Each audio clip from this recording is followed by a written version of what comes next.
basis of a legal standard of reasonableness. The number of people known to have died in heavy flooding in eastern Libya has risen sharply. A minister in the eastern government said more than 1,000 bodies had now been recovered in the worst-hit city, Derna. The North Korean leader Kim Jong-un has arrived in Russia for a meeting with President Putin. An armoured train carrying the Korean delegation crossed into the Russian Far East town of Khasan, heading towards Vladivostok. This is Mr. Kim's first trip abroad for 4 years. From Seoul, here's Jean Mackenzie. Russia clearly needs and wants weapons for its war in Ukraine, and this is what the US has been saying for some time, that this meeting that has been planned today is to finalise an arms deal that the two countries have been working on. But what North Korea stands to get in return is, I think, what really interests people, because, North Korea has been one of the biggest supporters, or one of the very few supporters of Vladimir Putin's war in Ukraine from the very outset, because it is increasingly isolated. For the last 4 years, North Korea has been hit by border closures brought about by the pandemic, but also by these tightening sanctions because of its nuclear weapons program.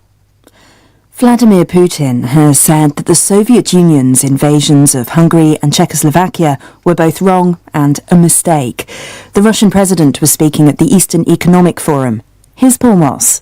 It was in 1956 that Hungary tried to break away from domination by Moscow. Czechoslovakia did the same in 1968, and in both cases Soviet tanks stormed in to restore the old order. Now Vladimir Putin says this was a mistake, and that countries should not act against the interests of other peoples. The Russian president didn't say whether the people of Ukraine were included in that, but he did claim that the United States was now behaving the same way the USSR once had. Paul Moss reporting. You're listening to the latest world news from the BBC. The Nobel Peace Prize winning journalist Maria Ressa has been cleared of tax evasion in the Philippines. It's the last of 5 such charges against Ms. Ressa and her news organisation Rappler, filed by the government of the former Philippine President Rodrigo Duterte. She called it a victory for press freedom. Zimbabwe's President Emmerson Mnangagwa has been accused of nepotism after appointing his son and nephew to his cabinet following last month's election victory. The president's son, David Mnangagwa, was named Deputy Finance Minister. The opposition Citizens Coalition for Change, which described the election as a gigantic fraud, said the new ministerial lineup was indefensible. Junk food and alcohol are dominating Australian diets, according to a survey of nearly 250,000 adults over 8 years. The Commonwealth Scientific and Industrial Research Organisation found only 20% of people eat enough vegetables. With the details from Sydney, here's Phil Mercer. Researchers say Australia's not living up to its reputation as a fit and healthy place. They believe its eating habits are average at best. A long-running survey by the National Science Agency has shown a preference for alcohol, sweets and takeaways over vegetables. It's found that workers in construction and fashion had the poorest diets, while retirees and those in the fitness industry were the healthiest eaters. Women did slightly better than men. It's estimated that 2 in 3 Australian adults are overweight or obese. Police in the Netherlands have recovered a Van Gogh painting stolen from a museum 3 years ago. Parsonage Garden at Newnan Spring was snatched during a COVID lockdown when thieves smashed through glass doors with a sledgehammer. A man was convicted of carrying out the crime 2 years ago, but the whereabouts of the painting had remained unknown. World News from the BBC. Hello and welcome to the Arts Hour on the BBC World Service. I'm Nikki Beattie, bringing you a star-studded lineup of international guests and cultural companionship for the next 60 minutes with the best global arts and culture conversation from across the BBC. Coming up on today's show, in a moment I'll be talking to the South Korean-Canadian film director Celine Song about her sublime debut film Past Lives. International megastar Billie Eilish talks to Dua Lipa about growing up in the spotlight. And we have live music from the indigenous Taiwanese singer Ah Bao, one of our music guests from the Arts Hour on Tour in Taipei show, which you can hear next week. Also today, artist and co-director of the Canadian Why Not Theatre Company, Miriam Fernandez, will be talking about their production of the Sanskrit epic.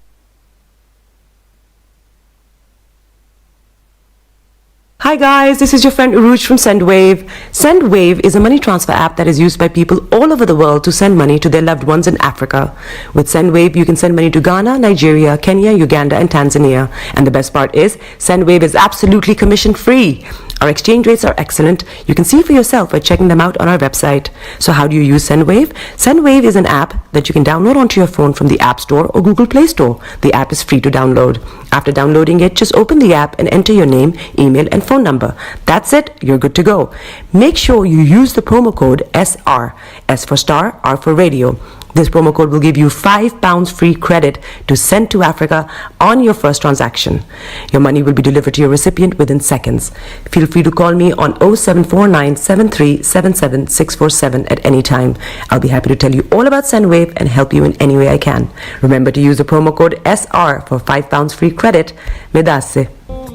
Hi everyone, it's your girl BB Clement, the author of How to Go From Employee to Entrepreneur and the host of your weekly business show, BB Means Business, the show where we discuss everything you ever wanted to know about business but you were afraid to ask. How do I start my business? How do I raise the finance? How do I grow my business? Where am I going to find my customers? Join me every Tuesday at 1:30 p.m. on Starr Radio UK to get all the information and tips that you need to become a successful entrepreneur and become financially free. Remember, don't let life dictate to you. Rather, put your signature on life.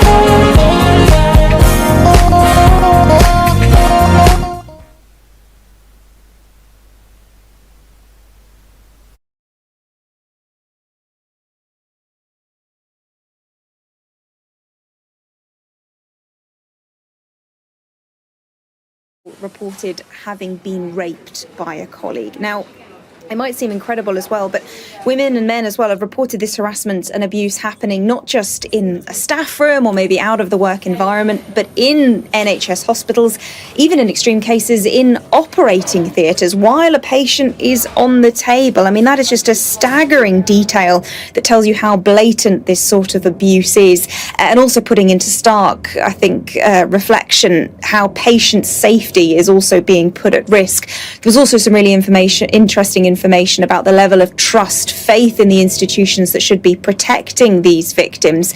For example, less than half of men and just 16% of women said that their local NHS trust was doing a good job in tackling things like sexual misconduct. So there's a lot to unpack in this survey. I have no doubt that NHS bosses will be keeping a very close eye on the details this morning, but it also raises questions, of course, about the wider culture within the NHS, within medical services. Surgery is a uniquely male-dominated area, but there'll be many questions about whether or not this sort of behaviour is spreading further afield within the NHS itself. Rachel, thanks so much for that breakdown. Let's discuss it further. Joining me is Professor Carrie Newlands, who's one of the authors of the report and a consultant surgeon from the University of Surrey. Thank you so much for joining me, Professor Newlands. I just want to start on the question I threw to Rachel as well, which is just the staggering scale of this. As mentioned, 2/3 of women working in surgery report to have been sexually harassed by a colleague in or around the operating theatre. Can you just, clarify that is the correct figure that comes out of this? And this is surgeons towards surgeons? It's within that community of doctors and healthcare workers? It is, yes. We specifically looked at what the experiences were of the surgical workforce in terms of having sexual misconduct towards them by colleagues. So, yes, the figures are correct. And while we know this is a problem in surgery, I think even those of us who were doing the research were surprised and shocked at the level of which we found this is happening. So you just mentioned there that many of your colleagues and peers were sort of aware that there was a problem in this area. So just talk me through how long you've been aware of it and what you've gone about to gather this information in recent months or years. Yes, so I think it's a situation which has been hiding in plain sight in surgery. Operating theatres are high-pressured environments. They're dynamic. There are a lot of powerful people within them. And I think many of the behaviours that we talk about in terms of sexual harassment are simply normalised within the workplace in surgery. We're institutionalised to an extent in surgery.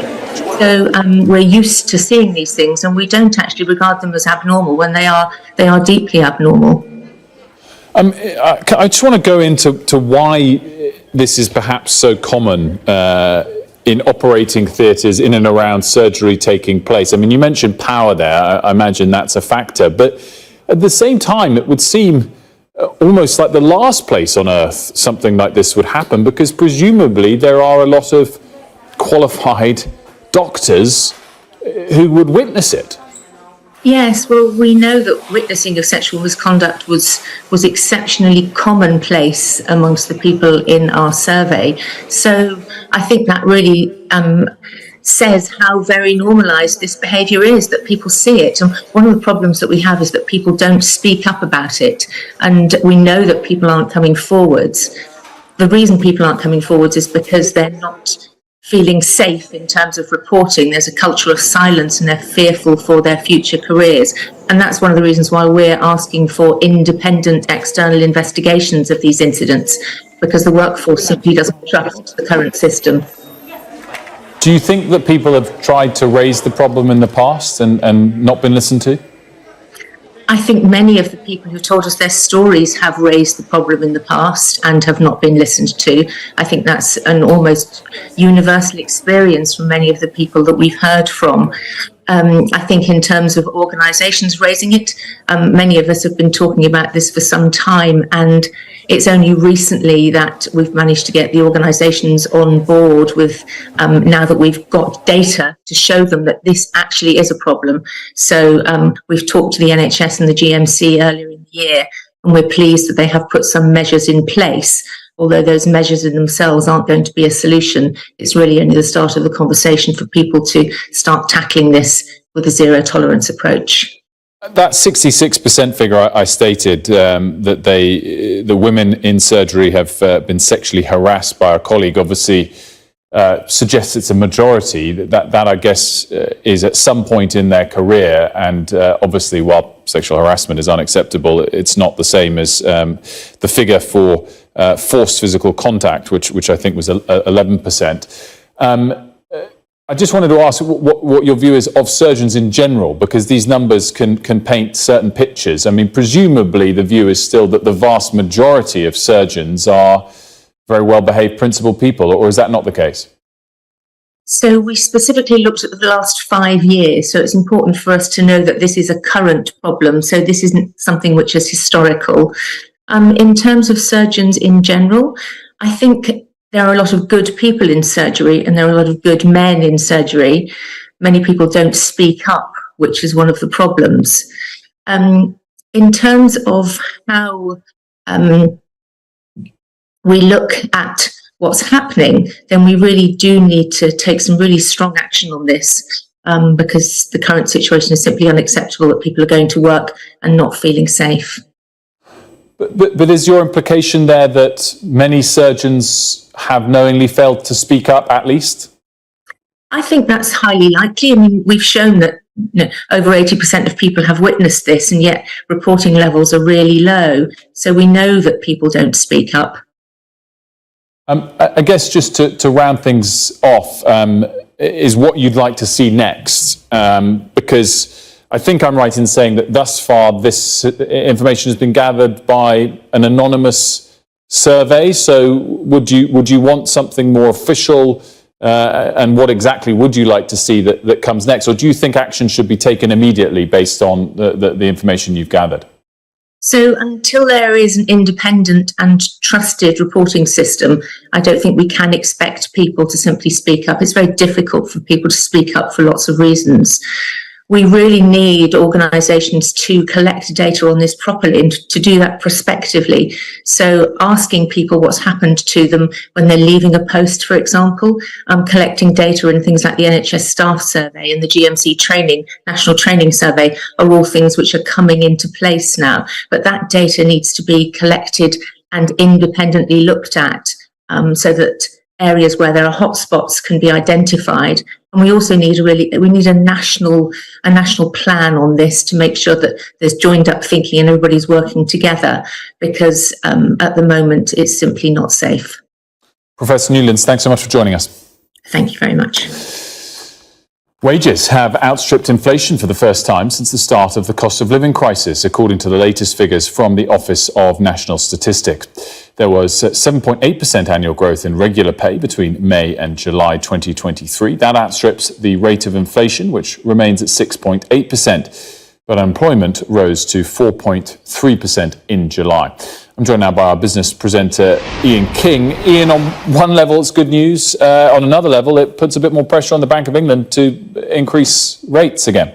Yeah, that's certainly going to be the case, Wilf. The market is now fully expecting another quarter-point interest rate rise when the Monetary Policy Committee next meets on the 21st of September. The MPC will not like to see this elevated level of wage inflation. Actually, the headline number, including bonuses, came in at 8.5%, and that was primarily because of the payment of one-off bonuses to NHS employees and civil servants during the months of June and July. There is a cause for concern in these numbers. I mean, they were pretty much in line with expectations, to be honest with you, as we predicted last month that July would be the moment where wages overtook inflation. I think the big concern is really the other side of what's going on in the job market, which is that unemployment has ticked up from 4.2 to 4.3% on the month, but also labour inactivity has ticked up. That's the number of people of working age who are not looking for a job and who are not in employment. And also there's a big drop during the period in vacancies. There were some 64,000 fewer job vacancies during the period on which the ONS was reporting, which was June to August, and that brings the number of vacancies in the economy below 1 million for the first time in quite a long while. You're seeing the sort of ratio between vacancies and unemployment really coming back into line with pre-pandemic periods. So these are not altogether encouraging signs. They really do suggest that the 14 consecutive interest rate rises that we've had from the Bank of England since the end of 2021 are starting to impact on the jobs market. Now, the other thing to mention is what this means for the state pension, because this month's figures feed through under the triple lock arrangement, whereby the higher of earnings inflation or 2.5% informs the next increase in the state pension. Well, that means it's going to rise, all other things being equal, by 8.5% in April next year. That's on top of the 10.1% rise in the pension this year, and that is going to add some £2 billion to the government's bill in terms of the cost of paying state pensions.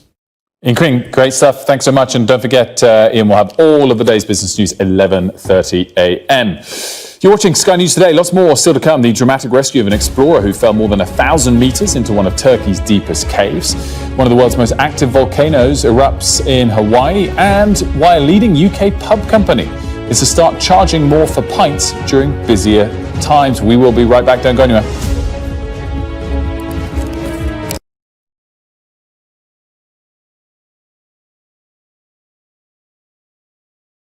This is arts and entertainment correspondent. When you think of Glastonbury, it's mud you want and music. They're going to cross to us live in a minute. Okay. Thank you so much. Brad Pitt is now a prolific producer behind the scenes. It's not a mystery to me. We always were capable of doing this. Oh, they're wonderful children as an audience. Who did that? Maverick here on the red carpet. I'm so excited, Tom Cruise. This is the story of the night. And it's the little independent film that could. We take you to the heart of the stories that shape our world. Nor have I ever struck any woman in my life. There's this illusion of power. Are you feeling well? I remember covering the Oscars and that now infamous moment, the Will Smith slap. Nobody could quite believe that it happened. You can tell from these crowds just how excited people are for the return of Pride. These actors playing the lead roles were born long after the Sex Pistols broke up. Are you pleased that you did say yes to the job? I've never regretted it. As a team, we've interviewed some of the biggest stars in the world. It can be incredibly surreal being swept up in their world, but we try to give you an honest sense of how these people really are. Okay, I'll talk to you. Don't leave me. Yeah, okay. There's no easy goodies, there's no easy baddies. I've had a great time here. Thank you. Thank you. Bye. The pound interest rates peaking I'm up at 6%. The highest for 14 years. Will that be the peak? Will it be a little bit lower? Crisis. It's closer to a potential crash. So many words, so many meanings. But what do they mean for you and your finances? Stay up to date on Sky News.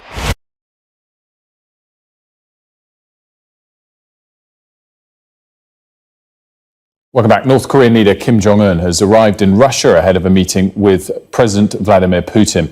The full-scale visit comes as the US raised concerns over the possibility of a potential arms deal with North Korea supplying weapons to Russia for its war in Ukraine. Let's get more on this from our Moscow correspondent Diana Magne and defence and security analyst Professor Michael Clark. A very good morning to you both. Diana, let's kick things off with exactly what timings we think are happening and when this sort of meeting is expected to take place. Well, it's all a bit vague. The Kremlin spokesman has just said it's meant to happen in the coming days, but Kim Jong-un is already in Russia. So we were just discussing what is he going to be doing if it is, the day after tomorrow. Presumably, it's late in Vladivostok in the Far East now. So it's entirely possible that it could happen tomorrow. There's meant to be a state dinner at the end of it. We've also just found out that the defense minister, Sergei Shoigu, will be attending the talks between Putin and Kim Jong-un. But if it is after that, then what is Kim Jong-un going to be doing in the interim? And big military delegations are at play in both sides. The North Koreans sent a big delegation in July following the Shoigu visit to Pyongyang earlier. He went in July and this delegation went just after that. Mm-hmm. And so, within this trip will be a lot of meetings of officials. It won't just be the leaders. And Diana, what do you think that Vladimir Putin would want to get out of this? And would he expect to get that? Is he still more powerful, significantly so, than North Korea, Kim Jong-un? Will he be pleased to be there? I think, however much we'd like to think that Russia isn't as powerful as it was, he's considerably more powerful than Kim Jong-un. There is, of course, Russia wants munitions to continue its war in Ukraine, and however much its factories are pumping out weaponry, it could do with more. That's why it's gone and got drones from Iran. And that's why the US is concerned that it will be asking North Korea for weapons. And North Korea wants a lot of stuff. It wants to diversify its dependence away from China. It doesn't have any trade to speak of with Russia. It is in severe economic need. And there is a lot that it would want from Russia. That said, since the end of the Soviet Union, there has been no trade between these two countries. There's been precious little, really, in the way of a relationship. So it would be a very huge shift if Vladimir Putin decided to go against all UN Security Council resolutions. It also depends on what China has to say about it if he does decide to start buying weapons from North Korea. Michael, what weapons could North Korea sell Russia? Well, what the Russians, we know they need is artillery shells because their pre-war production levels are about 250,000 a year, 240,000 shells a year before the war. Now, if they ramp that up 4 times, say they can do 1 million a year, which they probably can now, they're using about 6 or 7 million a year. So they can't produce enough shells to cover what they're using. And the Russians began this war with, we thought, stocks of about 20 million. So they're deep into those stocks now. So artillery shells to North Korea, from North Korea to Russia, and grain and oil from Russia to North Korea. That looks like a natural trade. But I think, as Diana says, what the North Koreans will be interested in is technology. And the Russians, too, might want to help North Koreans develop better weapons so that they can co-produce stuff. But they've got to be very careful. Diana, how is this reflected internally in Russia? Is it embarrassing for Putin to have to go cap in hand, if we exaggerate things a little bit, to North Korea? Or is it not even covered? Is it sort of, oh, look, we've got another ally over here? It's covered. I think it's covered in the sense that, a world leader is coming to visit Vladimir Putin and North Korea has lots of weapons. They're not like, oh, this man is extremely isolated, this is the hermit kingdom. That's not the spin they give on Kim Jong-un's visit. There is the Far Eastern Economic Forum going on right now. Vladimir Putin just held his plenary address There aren't very many foreign leaders there. And Dmitry Peskov just had to say, there aren't many foreign leaders here because it's a busy time in this part of the world. You know, I mean, it's embarrassing for Russia generally that not many heads of state are coming to visit. So I don't think they're downplaying this one. And China are keeping a close eye on this, as Diana says. I mean, is Putin going to defy all UN resolutions on North Korea? And the Chinese are not best pleased at the idea that there should be a much stronger relationship between Russia and North Korea, because China is North Korea's patron. North Korea is the client of China. And although that's a difficult relationship for Beijing, they don't necessarily want Russia to cut right across it. One question I had, Michael, is this mode of transport of, armoured train as if it's a very clever, safe way to, presumably a train, if you wanted to attack it, is quite easy to attack. Well, in one sense, but you're going through your own territory and then Russian territory, and he loves his armoured train. I mean, it's a bit like Lenin and Trotsky in the War of Intervention back in the 1920s. They love that. The armoured trains then were the only method of transport across big distances because air travel wasn't possible. And as we know in Russian politics these days, air travel is not the safest way to go, either for safety reasons in the aircraft or indeed political reasons, if you think about the Prigozhin apparent assassination. And Kim Jong-un, he loves the armoured train because he can have luxurious accommodation, he can have lots of people with him, and it's a sort of symbol of power to have this enormous train going slowly through the territory. It's like a royal progression. And Diana, just to round things off, the point Michael mentioned, will President Xi be the ultimate arbiter of what goes on here, or could they do a deal on their own if they want to? I think they could do a deal if they want to, but Putin will be thinking hard about how China might react. Diana and Michael, thank you so much, as always. Quick check on the weather now. Warm memories wherever you go.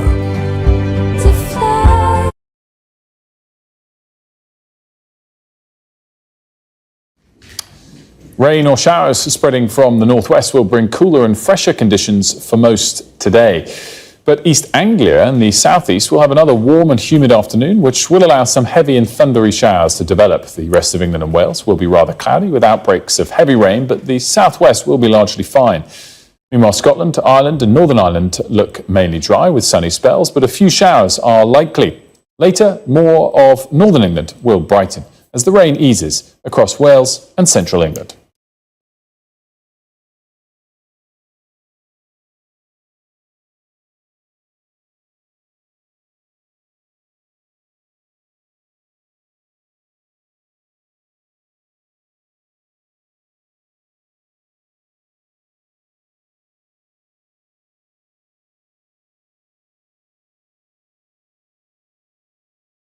With SendWave, you can send money to Ghana, Nigeria, Kenya, Uganda, and Tanzania. And the best part is, SendWave is absolutely commission-free. Our exchange rates are excellent. You can see for yourself by checking them out on our website. So how do you use SendWave? SendWave is an app that you can download onto your phone from the App Store or Google Play Store. The app is free to download. After downloading it, just open the app and enter your name, email, and phone number. That's it. You're good to go.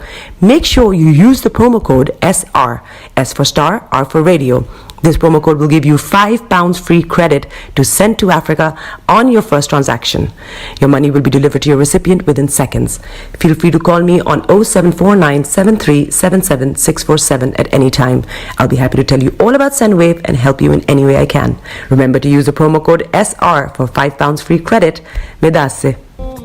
Hi everyone, it's your girl BB Clement, the author of How to Go From Employee to Entrepreneur and the host of your weekly business show, BB Means Business, the show where we discuss everything you ever wanted to know about business but you were afraid to ask. How do I start my business? How do I raise the finance?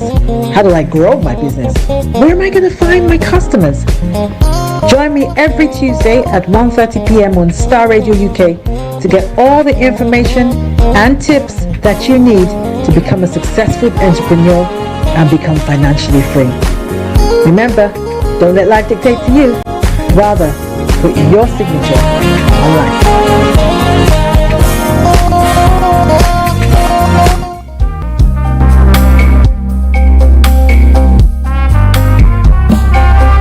Are you looking for the fastest, reliable, and trustworthy door-to-door shipment company? Well, look no further. When was the last time your family received a shipment back in Ghana on time and Inter, you are not sure? Well, Lamb Shippers, we pride ourselves with being the fastest, reliable, and trustworthy shippers you can use. You are assured of a prompt pickup anywhere in the UK by our personnel. They also make sure your items are well packaged to get to its destination Inter. When it comes to door-to-door shipment, look no further. Well, Lamb Shippers, contact us on 07939009321 or 07498911820, or you can visit our website www.welllamb.co.uk. You can also drop us a mail, info@welllamb@gmail.com. Well Lamb Shippers, fast, reliable, and trustworthy.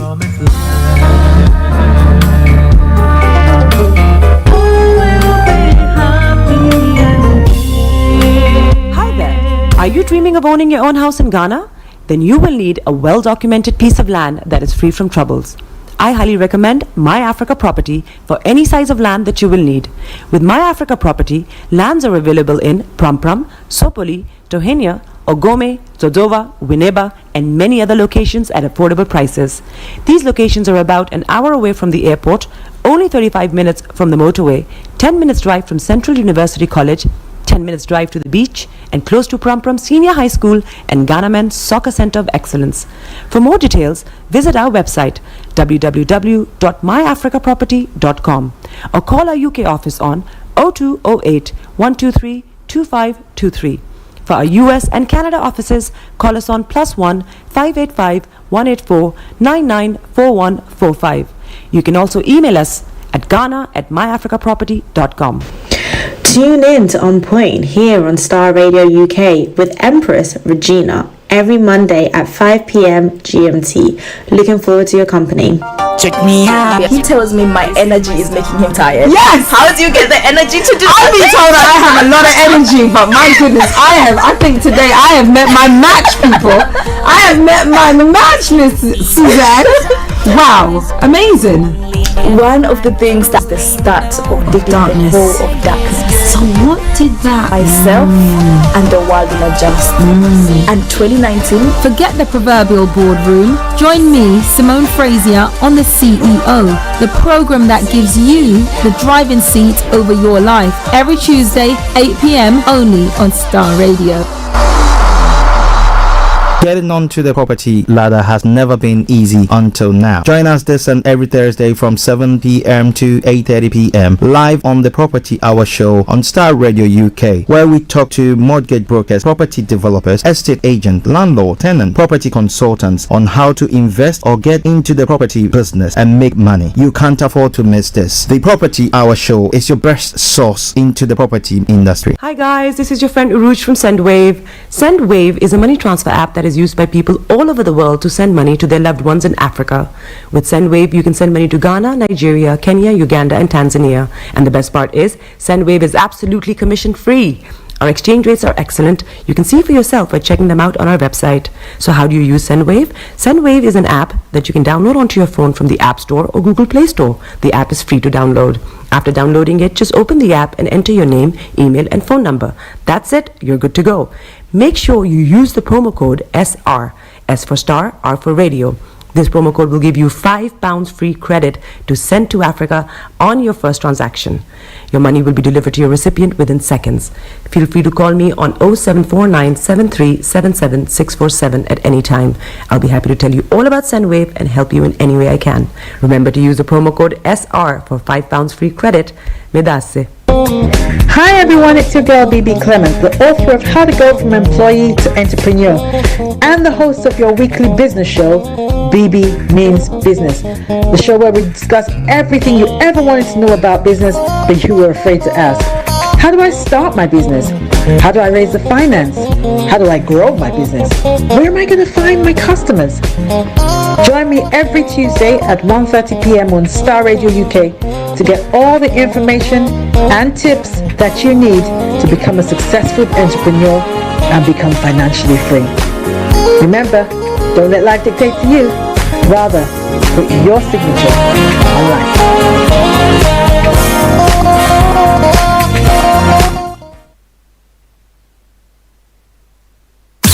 Broadcasting worldwide, online 24/7.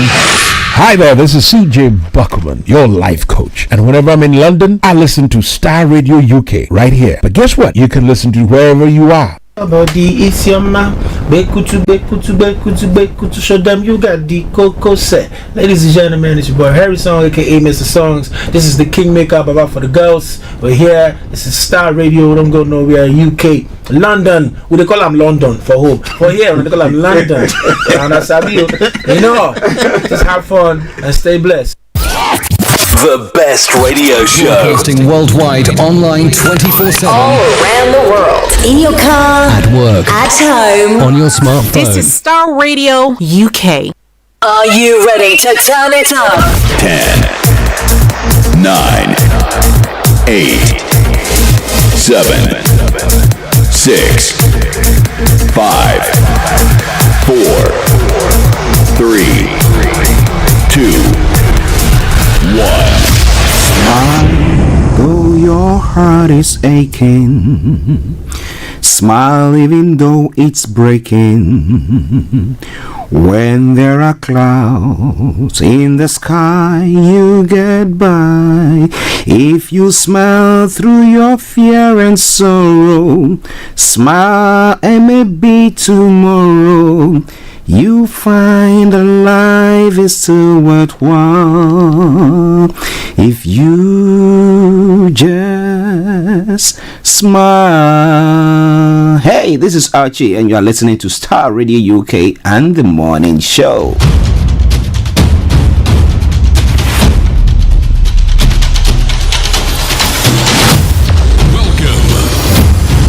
This is Starr Radio. This is UK. Starr Radio UK. This is Starr Radio UK. Welcome.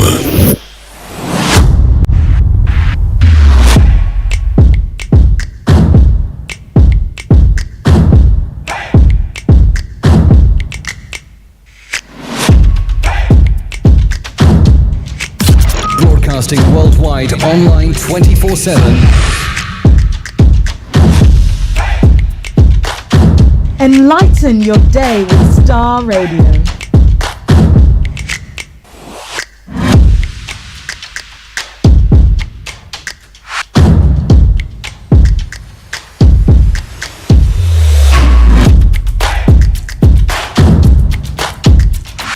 Starr Radio. Radio for the people, by the people.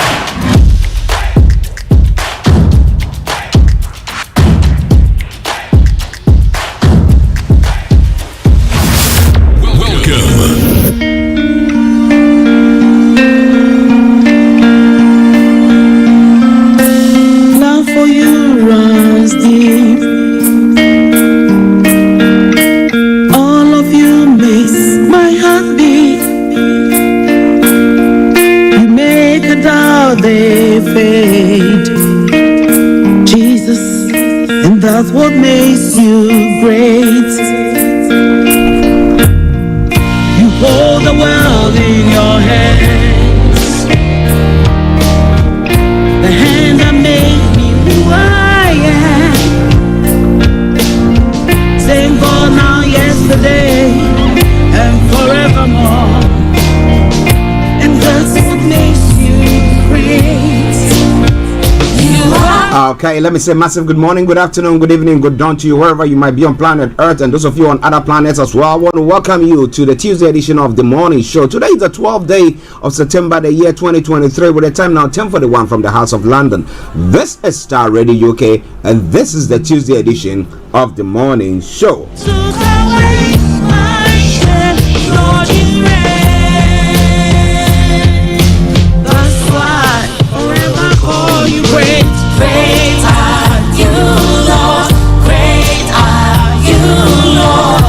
Okay, so let me say good morning, good afternoon, good evening, good dawn to you wherever you might be on planet Earth. To my team this morning, Mr. Olayomi, Koiki, and my able producer, Mr. Francis Gaia, salute you. And let me say a special good morning to HRH Linda Palian all the way in Cyprus and Yasantua. I hope you are all doing very, very well. Mr. Palian, I hope you are doing good as well. And a special good morning to Felix all the way in Aberdeen here. Kajodi, Mr. Malik Dramani Mahama, and all you wonderful people who listen to us here in the UK. I salute each and every one of you. On the African continent as well. Hey, Eben, good morning to you. And Chantel, or in Cape Town, South Africa. I hope you're doing good. And let me say a special good morning to my bishop himself, Bishop Adeshina. Good morning to you, Pastor Mo. Good morning. All the staff at RBS, Lagos, Nigeria, I salute you. I take this opportunity to also say good morning to Anthony Adedeji Aziz and to Lakeside Opumelero. Good morning, Lakeside. I hope you are doing very, very well. Love for you. I hope I pronounce the name well. Or Lakeshide. Is it Lakeside? Or yes, Lakeside. Or you have to give me a better please. Thank you very much. You make a doubt there. Shamsuddin, good morning to you. Anton Olakunle, good morning. Aziz, Sir Maxwell, Moyua, I salute each and every one of you, and I say welcome to the program once again. It is a Starr Radio UK morning show once again, and this is how it all goes on Tuesdays. Let me put it this way: all protocol observed. Welcome on board. I remain yours sincerely, the one and only. This is the morning show with Archie. So from now till 12:30, I'm going to be a captain, and I'm going to make sure that I deliver on my promise. But during the course of the program, this is what's going to happen. I'm going to bring you the quote for the day, and then the travel and the weather forecast will follow suit. We'll move from there to have a look at some of the programs or the stories making the rounds across the globe, and it's known as Global Trotting. The program continues from there. Exactly like 11 o'clock, having Olayomi Koiki joining in to bring you updates from Nigeria. It comes your way every weekday during the course of the morning show from 11. Then after that, well, we move on to other parts of the world, as we say all the time. From Accra to Zanzibar is making the headlines. We're going to touch on it. And of course, what is subject, if it's from archaeology to zoology, whatever is making the headlines, we're going to touch on it. At 12 o'clock, the lines are open for you to add your voice to the discussions.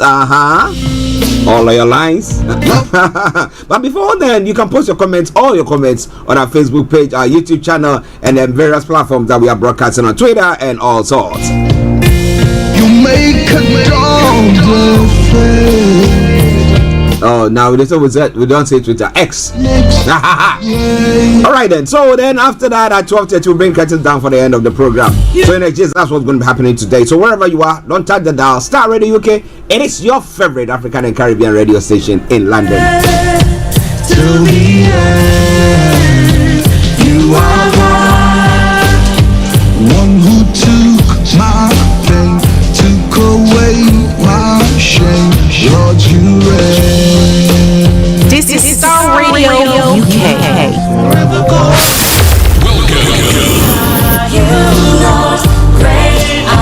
Well, this afternoon as well, exactly at 1:30, we'll be having the one and only BB Clement coming your way with BB Means Business. But today is going to be a very special one. She has up to about 6 guests who are going to be part of the program, so I bet you it's all fully loaded. It's all pertaining to all these estates, rare estate, and a seminar that is going to be taking place in London. So wherever you are, I hope that you don't tap the dial at all. There's going to be more information on that before the end of this program, though. Okay, okay. The quote for the day says, when it comes to success, results is the name of the game. When it comes to success, results is the name of the game. I rest my case.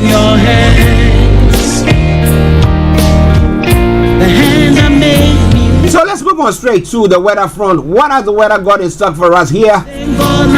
For London and the southeast of England, this is how the weather is going to be for you today. This morning we came out with a bit of rain, but let's see. It's going to be cloud and patchy rain will edge southeastwards this afternoon. The rain may linger into the evening, breaking into heavier and locally thundery bursts. Now, rather cloudy tonight. It's going to be turning largely dry, though there will still be the chance of some spells of rain further to the east later in the night. A moderate to fresh northerly breeze expected as well. Top temperature 23 degrees, the lower is going to be 15 degrees. Pollen level is going to be moderate, UV level moderate, and pollution low. Sunset is going to be at 19:23 and sunrise for tomorrow morning 06:30 hours. Shamsuddin, good morning once again. That brings us to the end of the weather forecast for you. It's Starr Radio UK. We're going to take a quick break. We come back and I'll bring you the travel updates. Wherever you are, stay tuned and don't you go away. Love for you runs deep. Hi everyone, it's your girl BB Clement, the author of How to Go from Employee to Entrepreneur and the host of your weekly business show, BB Means Business, the show where we discuss everything you ever wanted to know about business but you were afraid to ask. How do I start my business? How do I raise the finance? How do I grow my business? Where am I going to find my customers? Join me every Tuesday at 1:30 p.m. on Starr Radio UK to get all the information and tips that you need to become a successful entrepreneur and become financially free. Remember, don't let life dictate to you. Rather, put your signature on life. Welcome back to the program Starr Radio UK, your favorite African and Caribbean radio station in London. Let's now move on straight to the travel updates. Wherever you are, don't touch the dial. Starr Radio UK.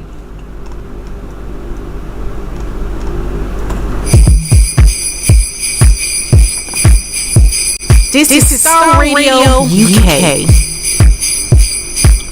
Okay, so this is what is happening when it comes to your travel this morning here in London. A4, those on the major roads. A4 has got serious delays in central London Red Route, serious delays. So please, if you can avoid it, do your best to avoid. There are various minor or major road works on various parts of the of town. So please check before you leave. Now, those of you on the underground this morning, yeah. Apart from the Jubilee line that's got minor delays due to train shortages, all the others are running a very good service. The DLR has got part suspension and severe delays. Docklight, that's no service between Canning Town and Woolwich Arsenal.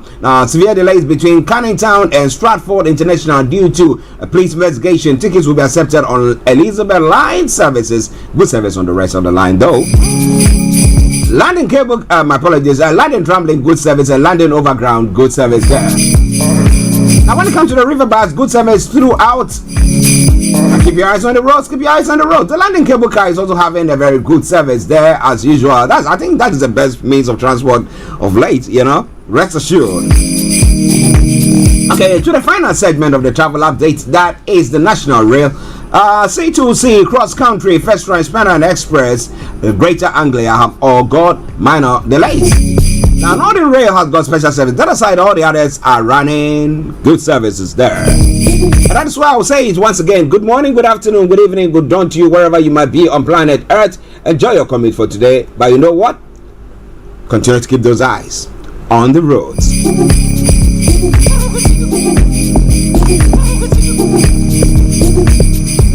Hi guys, this is your friend Uruj from SendWave. SendWave is a money transfer app that is used by people all over the world to send money to their loved ones in Africa. With SendWave, you can send money to Ghana, Nigeria, Kenya, Uganda, and Tanzania. And the best part is, SendWave is absolutely commission free. Our exchange rates are excellent. You can see for yourself by checking them out on our website. So how do you use SendWave? SendWave is an app that you can download onto your phone from the App Store or Google Play Store. The app is free to download. After downloading it, just open the app and enter your name, email, and phone number. That's it. You're good to go. Make sure you use the promo code SR. S for Starr, R for Radio. This promo code will give you £5 free credit to send to Africa on your first transaction. Your money will be delivered to your recipient within seconds. Feel free to call me on 0749 7377 647 at any time. I'll be happy to tell you all about SendWave and help you in any way I can. Remember to use the promo code SR for £5 free credit. Medasse. Welcome back to the program Starr Radio UK. 9 minutes to the top of the hour at the time, the morning show, the program, and it is now time for Global Trotting. So let's do it. Let's go on. across the globe and see what is happening. But some of the stories that we're going to be bringing you when it comes to Nigeria this morning on the updates. Tinubu special investigator for CBN audited reports. Okay, we'll be looking into that. Why are they saying so? 2.9 billion fraud. Jonathan's godson and two others jailed 6 years. It's a new sheriff in town. Is that what is happening? Rachel, good morning to you. It says Archie and everyone there. We love you to be Rachel. I hope that you are doing very, very well. I thank God Nigeria has not happened to you. Lots of hearts to you as well. That's already some of the other stories. Unknown gunmen have bandits or Boko Haram should surrender or be eliminated. That's what the army is saying. Unknown gunmen, bandits, Boko Haram should surrender or be eliminated. It won't be business as usual. President says on UAE visa ban reversal. And then Tinubu feels your pains. Renewed hope, not mere talk.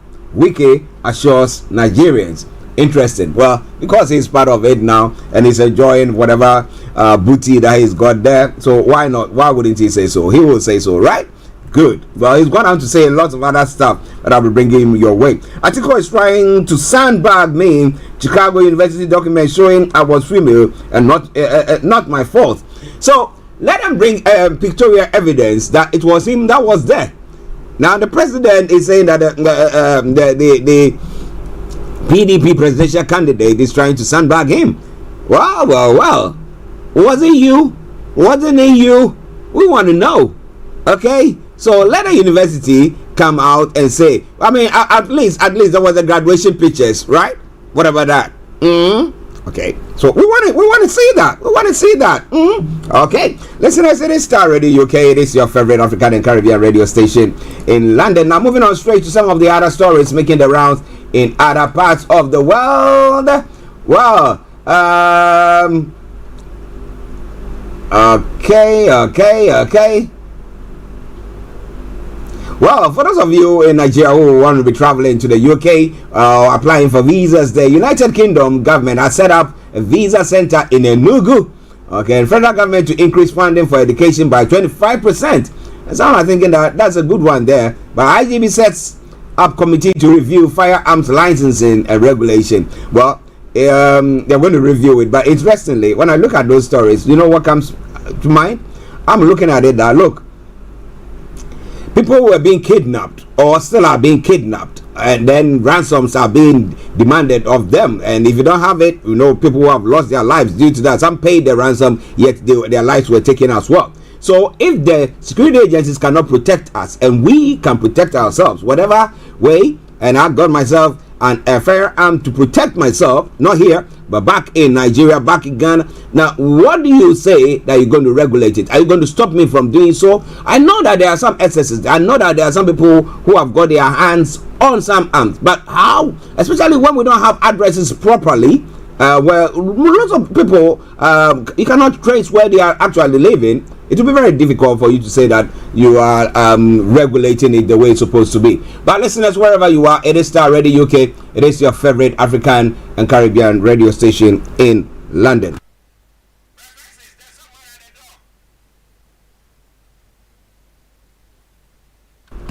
Okay, listeners, just bear with me for a minute. Let me take a quick break and I'll be with you. This is your friend Uruj from SendWave. SendWave is a money transfer app that is used by people all over the world to send money to their loved ones in Africa.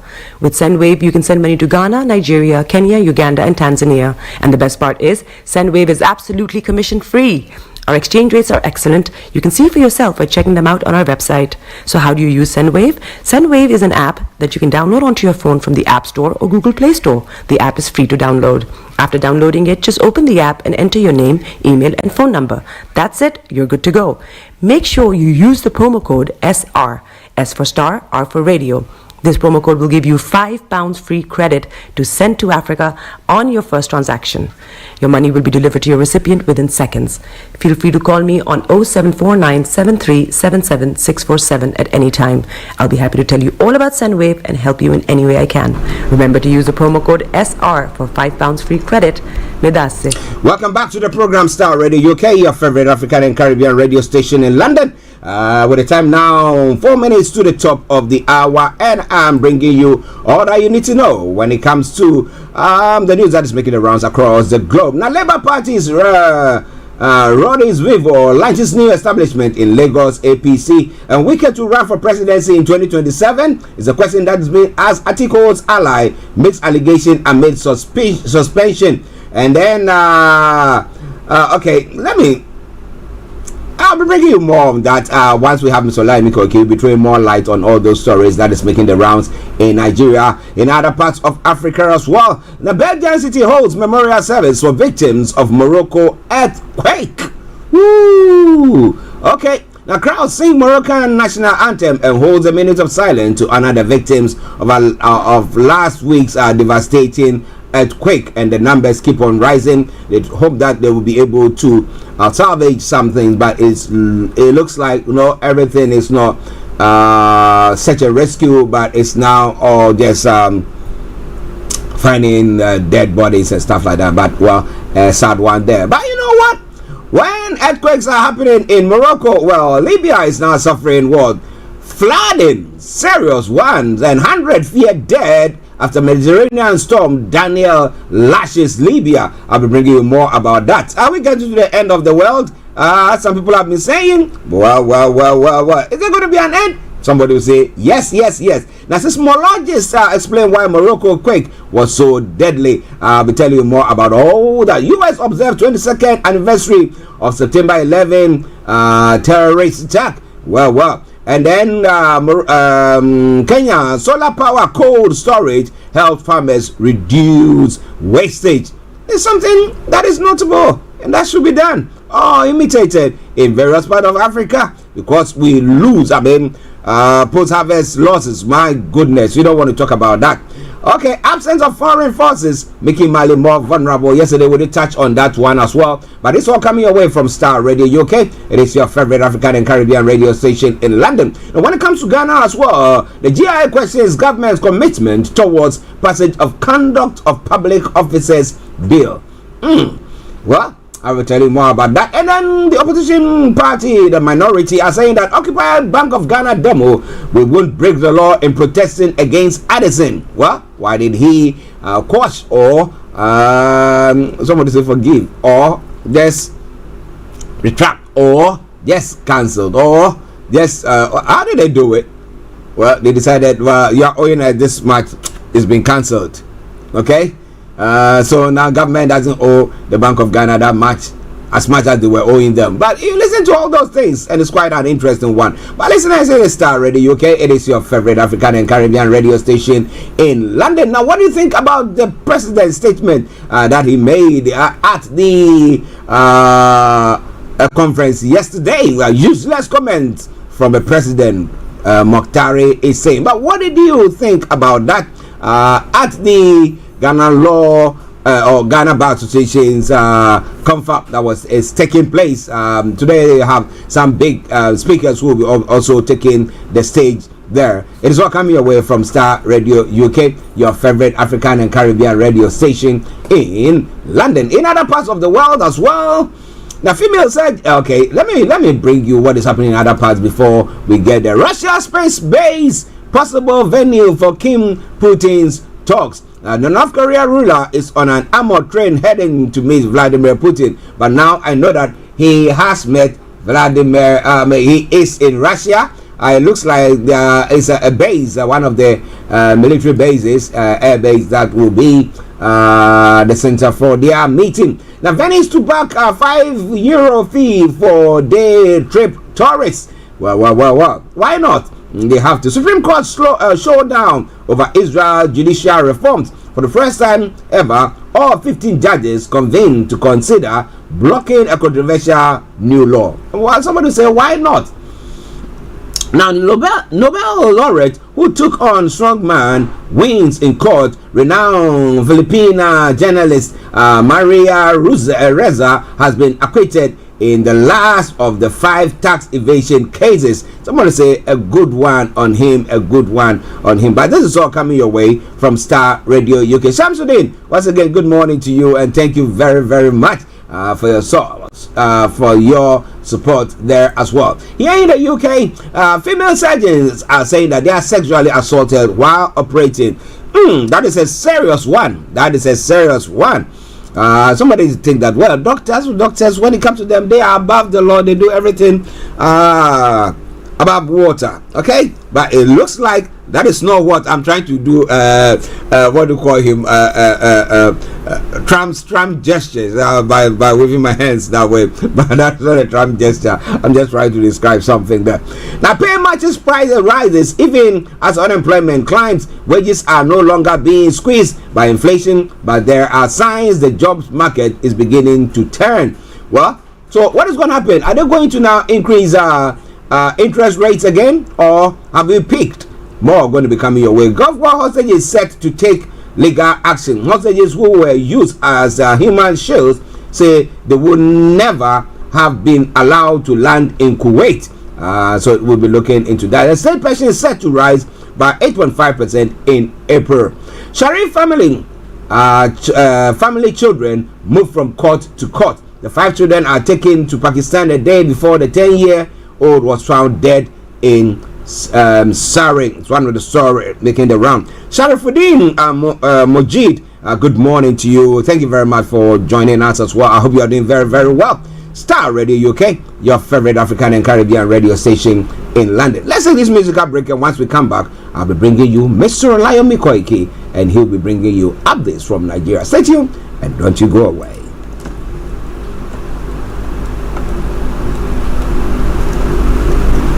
And this is from Koda, the latest one.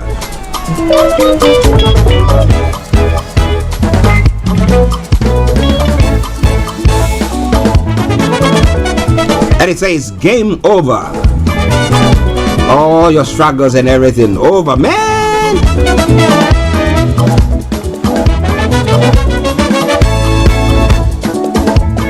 In the name of Jesus, oh, we have the victory. By the blood of the Lamb, we have overcome. In the name of Jesus, yes, we have the victory. By the blood of the Lamb, oh yes, we have overcome. Say, no more worry, no more weeping. I have overcome in Jesus' name. Becoming warriors to demons. Say, hey devil, it's game over. Oh, no more worry, no more weeping. I have overcome in Jesus' name. Becoming warriors to demons. Hey devil, it's game over.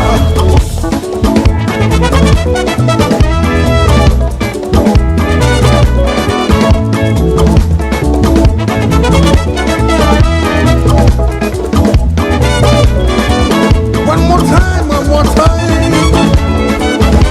Oh, oh, oh.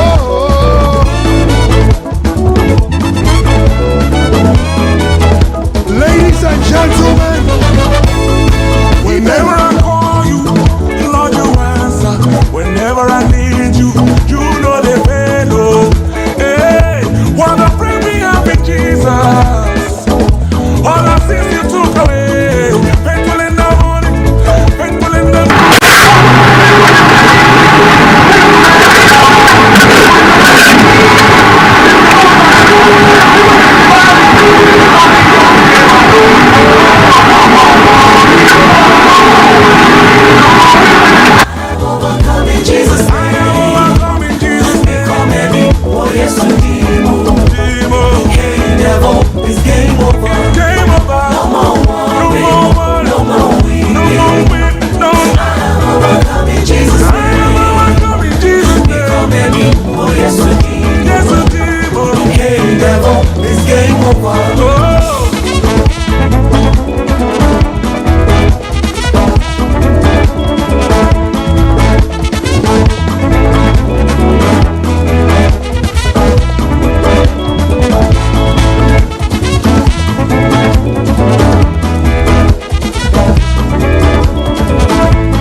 let me say it's game over.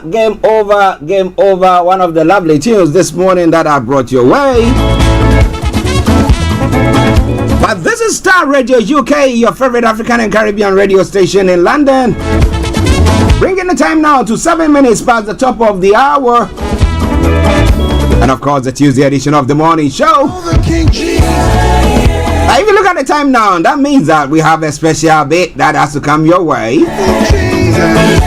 That is nothing than updates from Nigeria. With a white lion himself, Mr. Olayomi Koiki, my brother and colleague and co-presenter. If you miss out your way, you know what? You are home. You're on Star Radio UK. Let's go straight to our North London studios where I have Yomi, and let me say to him, Yomi, massive good morning to you. Well, a very beautiful, bright morning to you back in the studio, Mr. Archie. Good morning, Frank. Good morning to our viewers and listeners from around the globe, and welcome once again to the finest African and Caribbean radio station in London. And as we prepare the morning day of the first edition of the morning show on Tuesday, the 12th day of September. Yesterday was a very, very unique day, as we always say. For those of us that remember the 9/11, we continue to pray for peace around the world, and we continue to hope that many would have peace, just as we will be discussing Nigeria again this morning. Good morning, Mr. Archie. Let me come back again to you in the studio. Yes, morning to you. So how are you doing? How is the family, and how was your night as well? Well, the night was the weather is still a little bit, when it goes into the nighttime, you want that cool air. We know the climate change is a big problem, and we hope, as many of us that are concerned, that maybe the climate is for one part of the globe as against the other. But again, we can see that climate is very, very important, just as we saw that Kenya just had the event that took place just about a few days ago. My day has been very good, and I can only praise that we are still alive as compared to over 2,000 people, like I said, that died at that devastating earthquake in Morocco. Yes, listeners, Mr. Olayomi Koiki in our North London studios, so much here in the South studios, and we're going to be bringing you everything that you need to know when it comes to what is making the rounds or what is going on in Nigeria this morning. Well, pertaining to the you've touched on one bit that we've not been touching on that much, and we wouldn't hear any of the presidents of the African countries, or especially those in the sub-region, the ECOWAS area, talking so much about it. We have the president is it the Moroccan president? It's with with the UAE. So we'll come to that. But what is your thoughts pertaining to the environmental degradation and stuff like that? Now here in the UK, the London mayor, in London specifically, the London mayor is introduced what do you call it, the ULEZ, and we are thinking that it's not the right time. Everything that is going on, few people that have had a chat with are saying that no. If I just get about just 10 seconds. Okay. Just 10 seconds. Okay. Listeners, just bear with us. Yomi will be back with us in a moment. Yes. Okay. Yes. So and the issue that I've been asking has been my worry this morning has been what is happening when it comes to the environment. Okay, now we got Yomi back. Let me ask, because I just want to know whether it's only me thinking that way, or you also have the same view when it comes to the environment. I was talking about the ULEZ and everything that we are doing to just protect the environment. However, it's not like the UK has got some huge borders or walls that rises to the sun, and therefore whatever we are doing here is contained, and therefore whatever effort that we are putting through. But you look at the African continent, you look at Nigeria, we have crude oil, but we're not having the oil refinery. We're not doing so much with whatever resources that we have. So if we want to just say, okay, the advanced countries have done it, they say we should all stop. Now we are talking about some countries, say the African countries saying they want to be introducing electric cars and stuff like that. Meanwhile, we've not got enough even electricity to be powering our own homes. How do you see that? I mean, how our leaders should address that issue, Yomi? I know it's quite a complicated one, but what do you think? I think there is a lot of work that needs to be done when it comes to the climate change, and part of that is making the accessibility I was out yesterday. You talked about, the ULEX. It seems that, many of us probably have to abandon driving so that we can be able to go on the public transport. But again, many countries like Africa, in Nigeria, wants to also go in that direction. I know in Abuja, I have seen the stations where you can recharge your vehicle. But again, when you compare Abuja to somewhere in Jigawa or Kebbi or some other state across the country, the question is, is it something that can be done when it comes to, such issues as well? But when we talk about climate change, many Africans believe that we are not yet there. We need to first get things right, fix, the continent before we can even talk about climate change. But we, like it did say, whatever air we are breathing here is the same air that travels, to other part of the globe as well. And part of what we're going to be touching on later on is, that the president would also be returning back to, we know he had a stopover at the UAE, but he will be returning back for, COP28. COP28 is going to be hosted, by the UAE later on, towards the end of this year. And what does the COP28 actually talks about? It talks about the issues surrounding, the climate change. And this UAE would be a milestone moment when the world will actually take stock of its progress on the Paris Agreement. We're talking about the first global stock take. Will provide the comprehensive assessment of the progress since what we call the adoption of the Paris Agreement. The GST will help align effort on climate action, including putting measures in place to bridge the gap. I had the privilege to monitor what was happening, not the A12 here in UK. We're talking about the A12 motorway in Europe, where the climate protester for 3 days literally shut down the motorway because of the protest. And it seems that the police actually have to say that it is time now that the government in Europe speaks to them, because it's not just disrupting life, it's also disrupting the economy of the European side of things as well. So you can see that when it comes to climate change, there are some people out there, we've seen them in UK every now and then, blocking up the motorway, delaying the traffic, but they are saying that it is better we delay it and allow it to become a problem, in the future. So when we talk about the global warming, it is not just affecting Europe. Africa is also being affected, and Nigeria is one of them. Well, Africa is being affected, so we'll see the conference that will be taking place pretty soon, and Olayomi has said that the president will be there. But the question is, did we cause the damage? Somebody will say no. Have we benefited from it? Somebody will say not as much.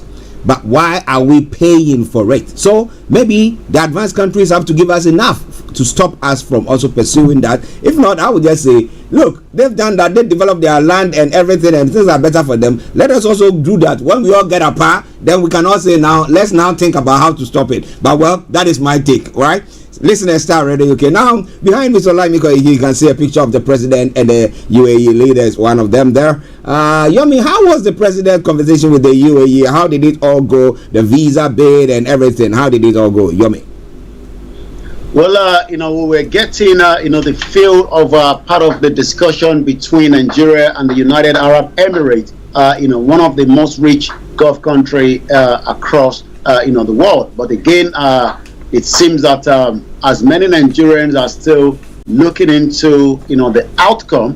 One thing that you talked about is the visa ban on the Nigerian travelers has been lifted immediately. This is actually coming from the special advisor to the president, Juri Ngeleli, yesterday. We're also going to be seeing more diplomatic development between the two countries, worth billions of dollars. The focus area will be the defense, the agriculture, and some other sectors as well. We also saw from the statement released when it comes to the airline, there's been a lot of pressure between Nigeria and the airline. We're talking about the Emirates and also the Etihad airline that traveled to Nigeria. Remember the former president, there was issue when it comes to recouping their money that was spent as well. But something is also been highlighted that many Nigerians would like to, the United Arab Emirates government to verify, because from their own statement, the visa ban is not included. When we went through to what was their own press release coming out from the UAE embassy in Nigeria. Yes, they talked about a lot of other issues that were discussed between, the president and the Sheikh, His Highness Sheikh Mohammed bin Zayed Al Nahyan, but nothing of the visa ban was mentioned. But again, it is still early. We just have to wait and see. Well, we have to wait and see, as Yomi has said. So we will bring you, hopefully by tomorrow, we'll get all the details, what arrangement or agreements were made, so that if you know that if you are in Nigeria, you want to travel to the UAE, the requirements and how long it's all going to take and everything there. Right. Starr Radio UK. In and off London studios, Mr. Olayomi Koiki, I'm Archie here in the South studios. Now, the president is also saying that the special investigator has Tinubu's special investigator faults CBN audited reports. Now, what was the report about? Did he actually chastise government for whatever that has happened, and that's why the president is coming to say that hey, that is a false report? What has gone on? Since these government have come in, that's a picture of the former CBN governor Emefiele that is still in the custody of the DSS. But the headline says that the President Tinubu special investigator have now faulted the Central Bank of Nigeria audited report. While the former president was there with Emefiele, it seems that they were shielding some kind of information. Reports were not really coming out as much as a lot of Nigerians wanted. But the Central Bank of Nigeria may now be asked to withdraw its audited and annual financial report, which were released last month, according to some findings out there. This is actually coming after a team of investigating Apex Bank discover what we can say discrepancies, irregularities in the financial account. In August, the central bank released its financial account from 2016 to 2022. You might be wondering why these were not released while Emefiele was there. Again, these are questions that it seems that some kind of discrepancy, and it seems that Emefiele was becoming the emperor until he was removed by the new administration. But there is also the ongoing probe of the financial service sector, regulator by the special investigator that was actually appointed by President Bola Tinubu. We know that there was a meeting after the president traveled to Paris, came into London until he returned back to Nigeria. Then we saw that he had a meeting with the former president, Muhammadu Buhari. Is President Buhari, the former president, trying to see if he can get Emefiele out of any kind of problem with the new administration? But it seems as that is happening, there is still much fire being burned. Tinubu, as at July 28, appointed a former chief executive officer of the Financial Report Council of Nigeria, Jim Obaza, as a special investigator to probe the activities of the Apex Bank under the suspended Godwin Emefiele. Well, it's quite an interesting one there, as I would say. Listener Starr Radio UK. What has the former president Buhari said so far about it? He seemed to be very quiet. I don't know his whereabouts. I don't know, maybe like he said he was just going to go to his cattle ranch and then just be there and maybe just chill out of there. Is that what he's doing? We don't hear from him. He should come, because he could have, being the president, he would have said that every year there should be the CBN report. Annual reports should come through. Why didn't he come through? Were they giving that? And because I don't get it, that from 2016, that is from the time that the president took over, that the former president took over until now, and they've come out with that report. So were there annual reports that came, and what did Buhari do, or was he in cahoots with Emefiele and they did whatever, and now the whole thing is coming out? And what has been his response, if he has even his spokespeople or spokespersons there to respond to it for him on his behalf? Yomi.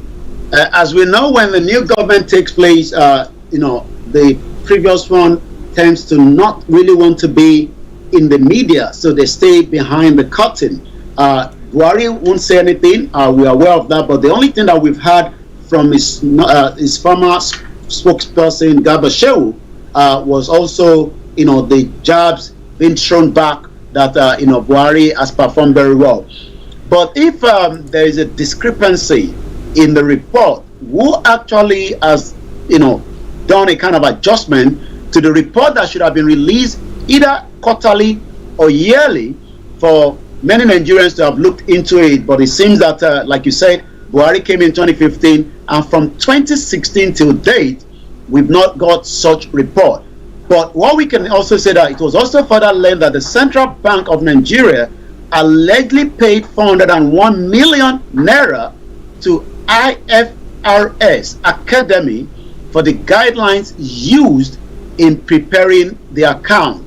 As the government institution, if you're getting any revenue, you are meant to pay it into the Treasury single account, which certain percentage would then be deducted for the government. But according to the document, the 401 million naira paid by the Central Bank for the accounting guideline between 2016 and 2022 was paid into the IFRS academic account.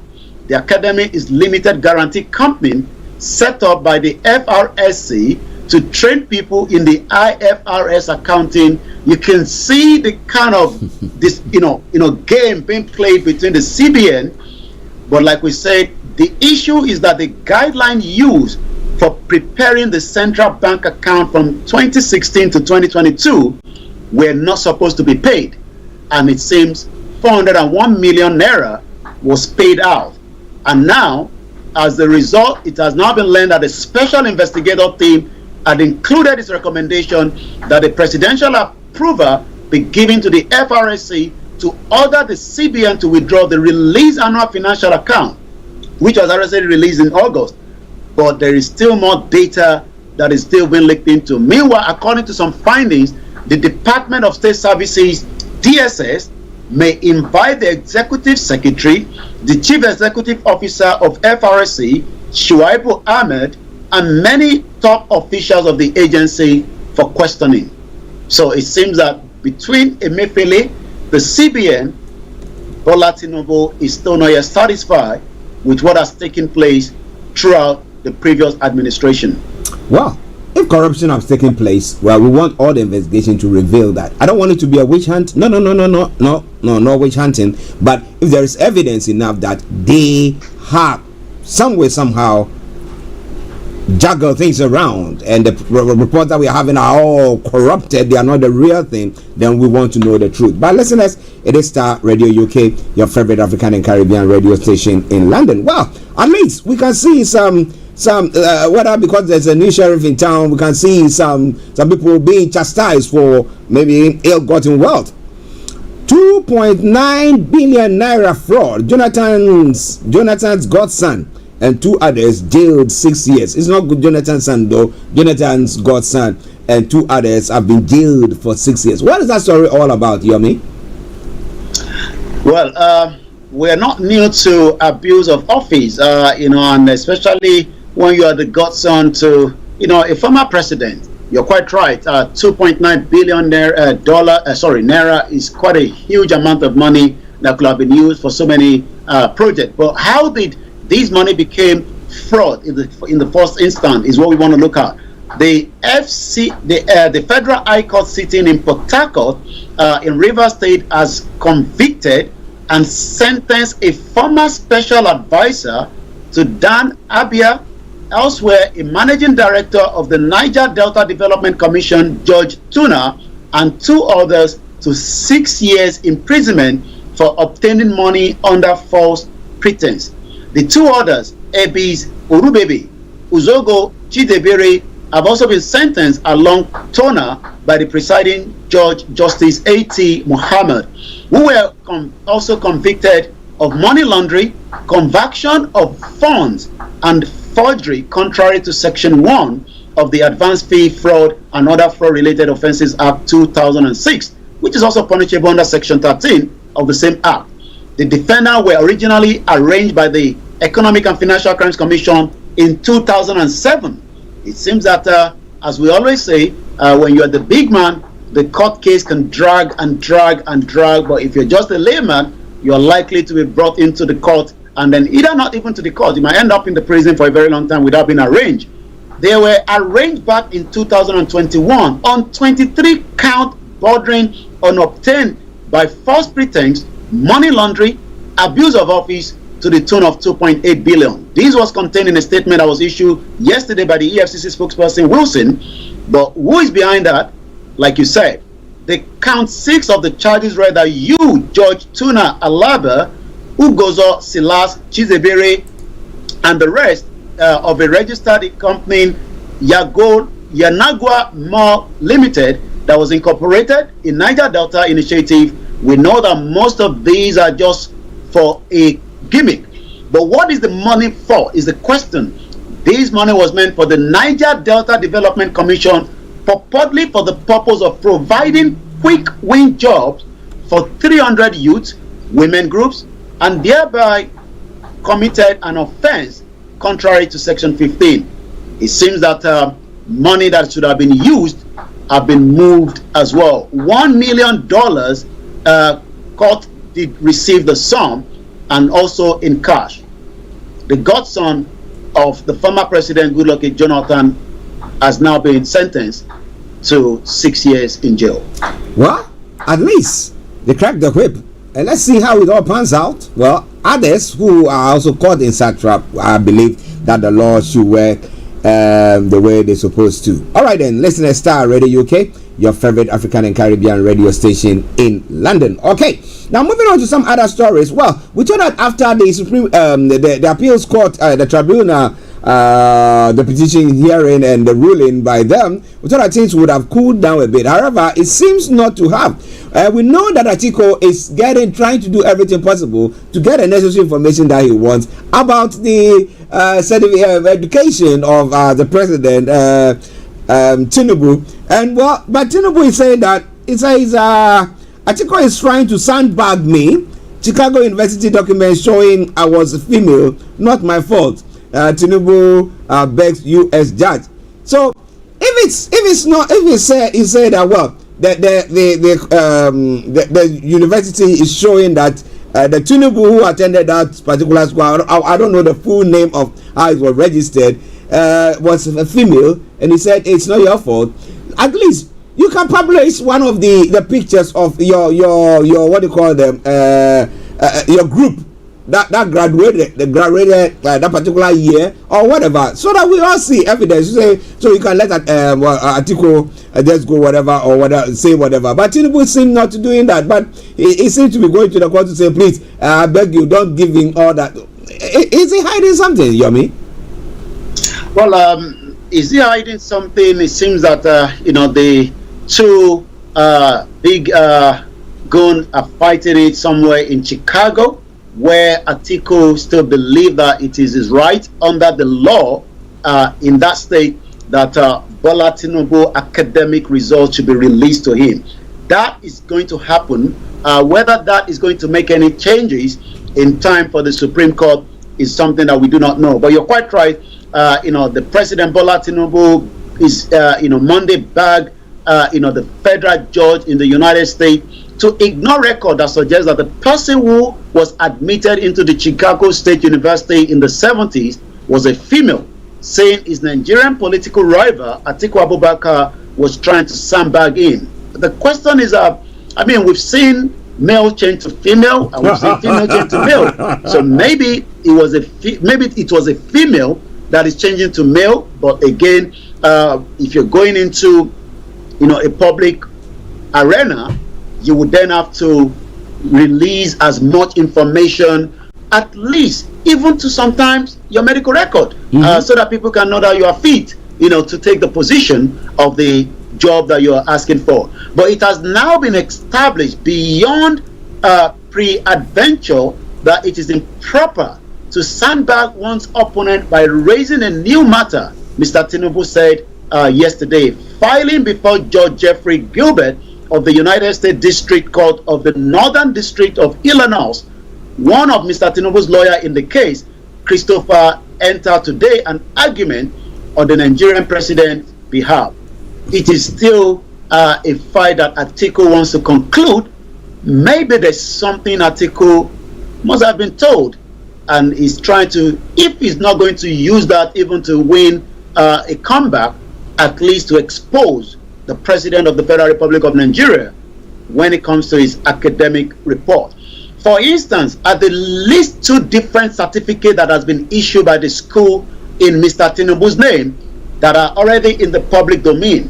One was issued directly to Mr. Tinubu, while the others was issued to a Nigerian lawyer who obtained a subpoena for the record last year. The one given to Mr. Tinubu said he graduated on June 22, 1979, having been admitted in 1977, while the one issued to the Nigerian lawyer, Mike Enahoro, either carried June 27 to 1979. Still, the additional record of the admission submitted by the CSU under 2022 showed that a certain Bola Tinubu, who was admitted to the Chicago State University, also in the same name in 1977, presented a Southwest College result belonging to a female.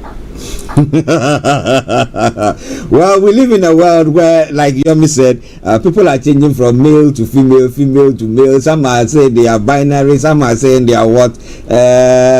So today I am this, tomorrow I'm that. So if decided at that time he was a female and now he's a man, what's your beef? All right, then let me acknowledge Sharifuddin Mojid. Thank you very much. And Lola Little, good morning to you all. Thank you very much. Oluremi, good morning to you. My bishop, hey. We hope you are doing very, very well, and good morning to you as well. Listen at Star Radio UK, 11:34 the time. Star Radio UK, the station, the morning show, the program. One other story, and then I will leave Yomi to bring you all the rest. Unknown gunmen, bandits, Boko Haram should surrender or be eliminated. That's what the army is saying. Now we have information that has come through to say that the former president had some forces in the southeast who were the ones perpetrating evil, killing the indigents, and saying that it was the IPOP who were doing that. So Yomi, what do you think about that this morning? Well, you wonder why the Nigerian security have to tell us, that the Boko Haram must surrender. I mean, we don't expect them to be telling us that they should surrender. We're expecting them, to go after them and take them out and make Nigeria a free country. But the Chief Defense Staff, General Christopher Musa, says that the military will continue to go after all the advisories until they surrender or they are going to be eliminated. Actually, yesterday, the Chief of Defense Staff, General Musa, gave the assurance in Jaji in Kaduna while he was addressing participants of the Senior Course 46 of the Armed Force Command and Staff College. He actually said that in the paper titled Nigeria's Security and the Defense Policy, my leadership concept for the Armed Force of the Nigeria and the state, that criminal element doubting the capability of the armed force would not live to tell the story. Like I said, we had so much of this kind of rhetoric from the previous Buratai. Buratai became, a venom seller that was using venom to make so much money that he was able to obtain properties in Dubai through the sales of venom. But we do know that some of those money are coming from the military budget. But it seems now that there's a new sheriff in town. His advisory is surrender or the armed forces will keep going after each one of you. Okay, listen at Star Radio UK. Just bear with me. The technical team are working on my camera. My camera is gone off. But it is the morning show and updates from Nigeria. The time now 11:36, and we'll now leave the rest for Yomi to bring you all the other stories making the rounds. Over to you, Yomi. Let's go back again to the UAE visa lift according to the presidency, but it seems many Nigerians are still thrown into Tata this morning when it comes to that. An activist, Comrade Deji Adeyanju, says, so if the United Arab Emirates has not lifted the visa ban on Nigeria and the special media to the president, Ngali Ajuri, the twerking liar. It seems that we're starting with another one that, the liar Mohammed, the liar, that continued to tell many international community that Nigeria was a safe haven when it comes to, security. As we know that they left Nigeria with more open doors of security issue. APC, you will all crumble for making me commend Tinubu for nothing yesterday. Commend Tinubu for saying nothing yesterday. I hereby withdraw my corn plantation presented to Tinubu yesterday. He should come back and eat amala. Also, Jackson, who they say a jury in Galilee lied. No visa deal with the United Arab Emirates. Let's take you now to some of the other headline, and that is still just what is trending on the social media at 11:37. Again, Tinubu's tribunal victory strengthens popular mandate, says the transport workers. The transport workers believe that the Road Transport Employer Association says that the victory of the President Bola Tinubu at the presidential election petition has now strengthened the popular mandate of the people. According to the national president of the Written, Musa stated this in a congratulatory message to Mr. Tinubu. I remember that the vice president actually said that nobody should pay for advert celebrating his birthday. This is something that is common in Nigeria.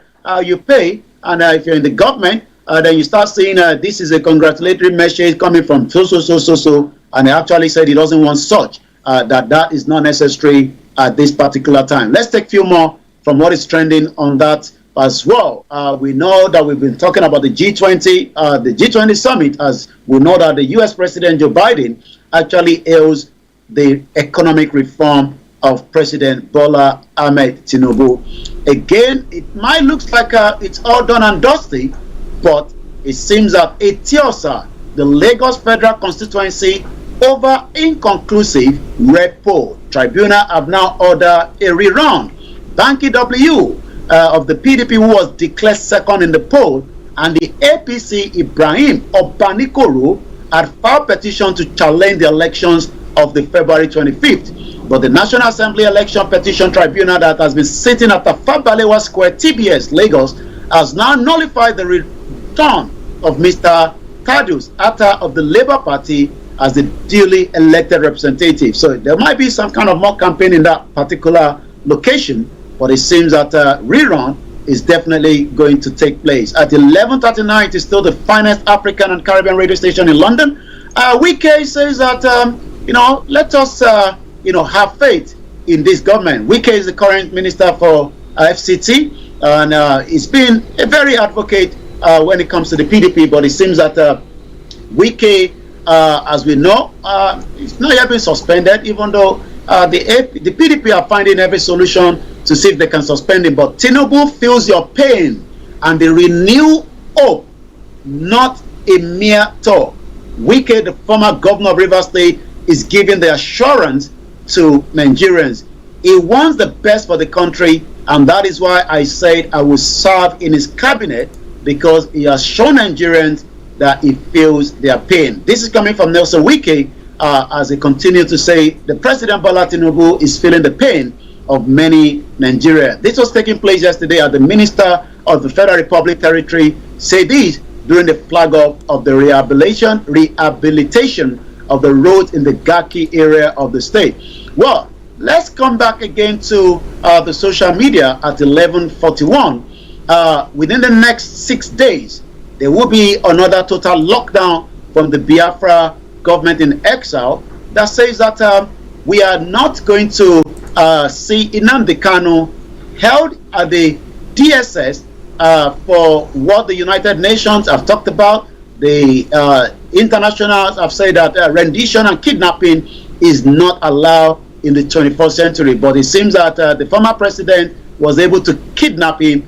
Yes, he has been in Nigeria for almost 2.5 years now, but it seems that he has become a bone to many of those that wanted him to be kidnapped. Nnamdi Kanu has gone to the court through his lawyers, but yet he has not been released, even after all the allegations against him have been found not guilty. So the government in exile will be holding another emergency broadcast today, as the 18th of September will be another lockdown in the southeast. So the Biafra government is readiness to exit Nigeria is unquestionable. The Biafra also is going to be holding what they call a self-referendum convention, not in Nigeria. This is going to be held somewhere in Finland. Let's come back again to reaction from what is trending on the social media this morning. As the United Arab Emirates is trending, you can tell that many Nigerians are still confused. Last week, we talked about Nigeria with a Nigerian passport, with a resident permit in UK, cannot go to Dubai because he's asked to have about £10,000. He's not going on a business visit, on a visiting visit, but you wonder why you need £10,000 in your account. Many Nigerians are living there, so the reaction of Nigeria on that issue is actually one of the biggest trends this morning. And as many Nigerians continue to ask questions surrounding, the visa ban and the other issues as well. Let's now look at some of the reactions and then talk about some other issues that is trending as well. The Naira will definitely fall again. It is a welcome development. Alhamdulillah for everything. I am not interested. Are you still confused, or is the confusion clear? And again, the last one says, happy, but at what cost are we getting a good bargain?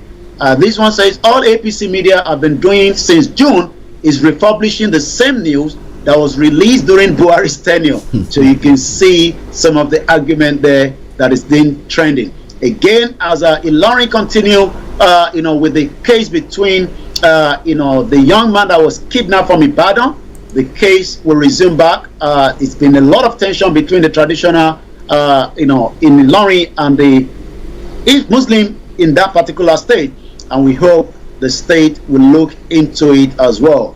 Let's take a few more, and then I'm going to come back again to you in the studio. Once again, it is still the Star Radio UK, the finest African and Caribbean radio station in London. Let's take one from African Confidential at Bumi_speaks. You are calling for justice in Nigeria.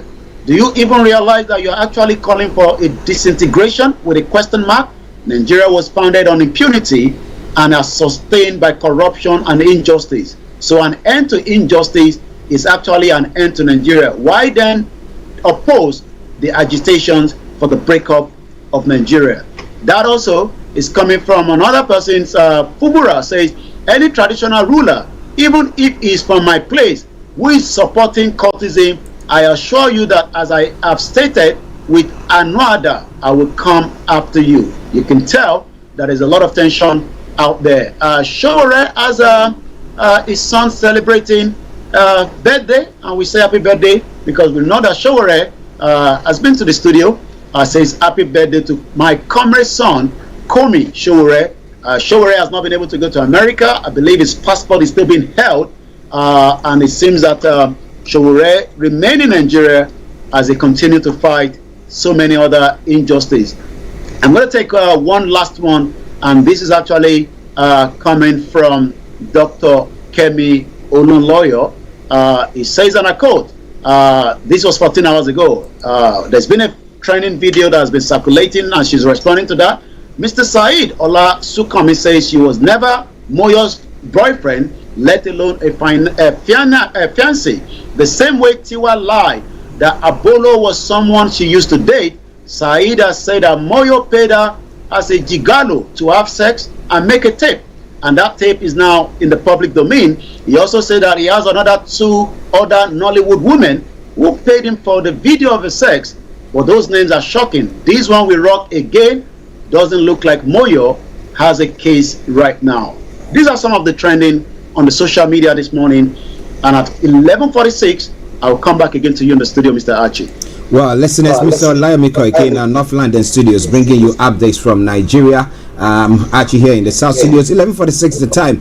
But interesting updates from there. Anthony Adedeji, let me say once again, good morning to you. And yes, Jackson Ude. Okay. Now, interestingly, there's one other story, a breaking story from Nigeria, from Lagos. A heavily loaded truck has fallen on a lane on Otedola Bridge, Ojodu Berger, in Lagos State, now leading to a gridlock on the busy road. The accident, which happened on Tuesday, has resulted in traffic congestion inward Lagos Ibadan Expressway and Ojodu Berger as the bridge is flooded. Okay, the Lagos State Traffic Management Authority, however, disclosed that the effort is on to remove the track from the road. So if you are traveling, please don't travel via that area. If you can avoid it, do your best to do so. And interestingly, one other one that I would love to applaud Nigerians for our authorities. It says, in a significant move to empower Nigerian citizens and enhance the accountability of electricity distribution companies, the federal government of Nigeria recently introduced a groundbreaking application known as the Power Outage Reporting System. The unveiling took place at the headquarters of the Nigeria Electricity Regulatory Commission, NERC, in Abuja, with the Abuja Electricity Distribution Company serving as a test run disco for innovative tool. Yomi, so Power Outage Reporting app. So if you are there and then NEPA just goes, then you just say, well, NEPA is gone off at this place. And what does that do? What would that do for the individuals? Yomi?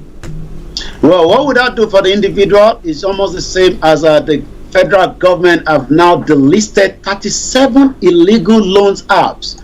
And those loan apps could be threatening to life. We've seen people commit suicide after taking less than 50,000 and it becomes close to 500,000 that you have to pay back. And we're not joking. We've seen this before in UK. And the reason why we see kind of shark loan, they're called the shark loan, is when a country economy is strained and those below poverty line are looking for a way to have the same thing, just like we wanted here in UK. You wanted that flat screen TV, it becomes a loan to you and it becomes a big issue. You talked about Nigerians have to celebrate when the NEPA takes flight through the apps. We know that it's a country that wants to innovate, but the innovation is not coming as quickly as possible, but they are doing their best. And we can only say that again, as much as the situation is not really smiling, the debt in the country does not mean that you should put yourself where you could also have your name sent out. This is what they do. They will actually send your name out to many people within your contact to say that you are owing us money. Wow. And that could mean that some people that can't take it have committed suicide. So the federal government yesterday, through the Federal Competition and Consumer Protection Commission, have now delisted 37 more illegal loan apps. With the development, the number of the fully approved loan apps grew from 164 from 154 as it is last updated. The number of the loan apps has also approved declined to 38 from 40. The number of apps on the commission watch list is now grown from 20. So you can see that Nigerians are looking for a way out to the economic situation in the country. And the shark loan apps are being used to bring them in. And when you take 20,000 or even up to 200,000 where you are expected to be paying back, and if you can't pay back, your name will be sent to all your contact on your list for taking money from us and paying it not to us. Not just your contact, to other people as well. So I might end up seeing names, which I have seen, that I don't even know. And it seems that the government must do much more to reduce the poverty in the country.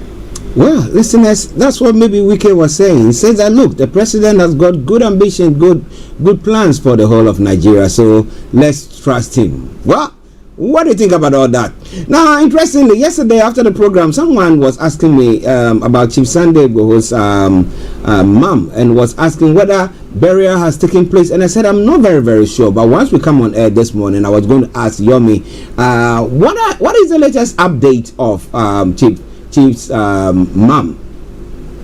Well, we know that the mother died just few days after the July 1st. That is always remembered for Chief Sunday Igboho, especially with the loss of two of his very close friends and uncle after the Nigerian federal government under the former president Muhammadu Buhari put an assassination attempt on his life. He escaped, but two people died. Multiple numbers of people were taken away. The government declared him wanted, and it ended up in Benin. While he was there, the last conversation between Igboho and the mother was, what more can I do so that you can be free? Well, he says, well, maybe if you speak to God, God might answer. And after a couple of days, the mother died.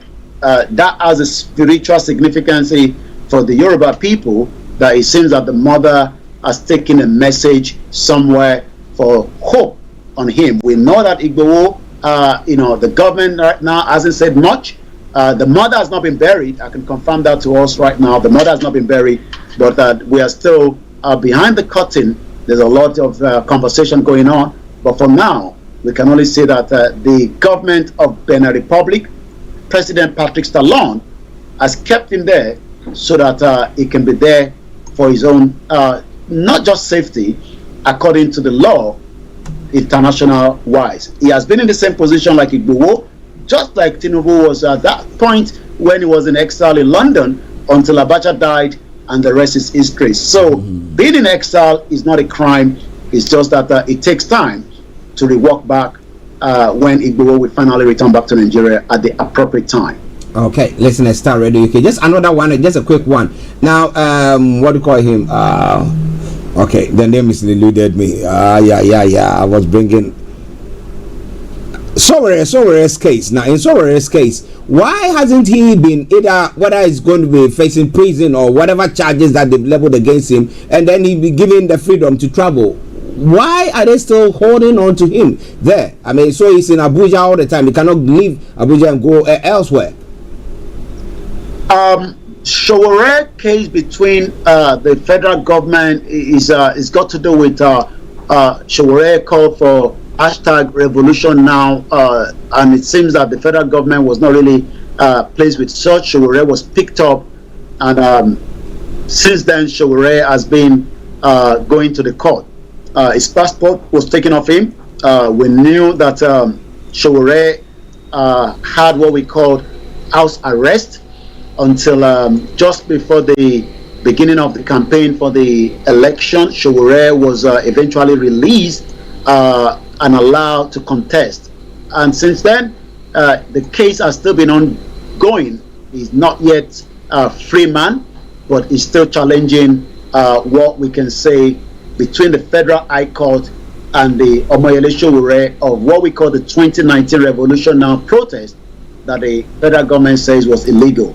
But we know that delivering the judgment in the fundamental, and this was sometime last year, delivering the judgment in the fundamental right enforcement suit that was filed by Omoyele Sowore, the judge Obiara Ogwato, ordered the state security service to pay him 1 million. Such money never get paid anyway, so nobody, just like Igboho, has not been paid after the Oyo court asked that money needs to be paid for the damage of his property, even though the inflation has affected that, so they might have to pay a little bit extra. But again, what we can confirm is that Sowore, a human rights suit that was filed by Sowore, the judge, Mrs. Chineka, on December 8, 2021, has also ordered the DSS to immediately release the iPhone and a cash of 10,000 naira, which was allegedly to have been forcefully taken from him without a court warrant. But Sowore is still out there. He was a presidential aspirant. Many Nigerians didn't vote him, but he believed that revolution now, just as he's celebrating the son's birthday, is the only solution to the country current state of things. Okay, listeners, let's say thank you very much to Mr. Olayomi Koiki. Yomi, before you go. Well, Archie takes you to the rest of the program. I'll be on again tomorrow as we continue to monitor other news around the world. But for now, it is the finest African and Caribbean radio station in London. And from the North London studio here, I say very good morning, good afternoon to everyone that have joined us, from the TikTok to the Twitter to other platforms as well. Remember to follow us on the social media on the Starr Radio UK. Have a very good afternoon. Bye for now. Bye-bye. Well, listeners, that has been updates from Nigeria with Mr. Olayomi Koiki. It is Starr Radio UK, 11:56 the time. That's 4 minutes to 12. But let me bring you some music, a special one for all of my Yoruba listeners. It's one that I've grown to love. Let me put it that way. And that is from Jeanette, and it says, Really de me. Enjoy that song, and I will be with you. Stay tuned, and don't you go away.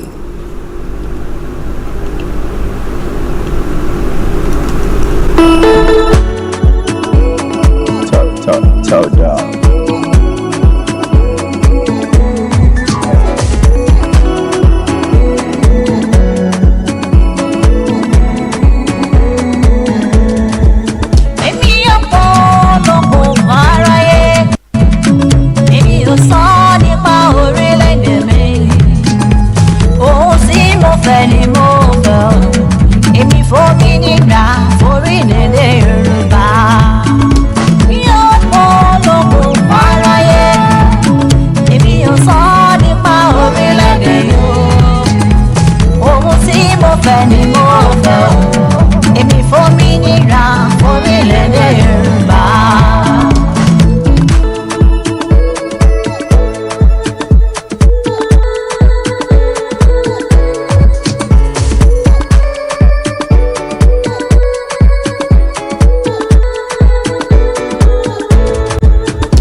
bàbá rẹ̀.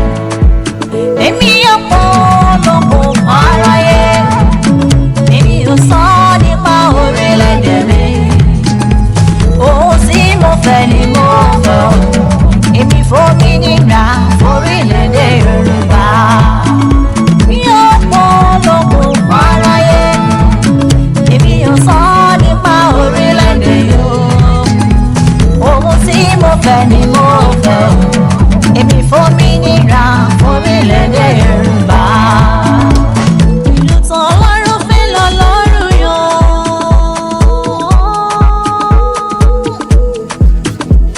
Èyí tó yàn ló tún ṣe lọ́kàn. Bàbá fẹ́ wá, ó tó yọ wá.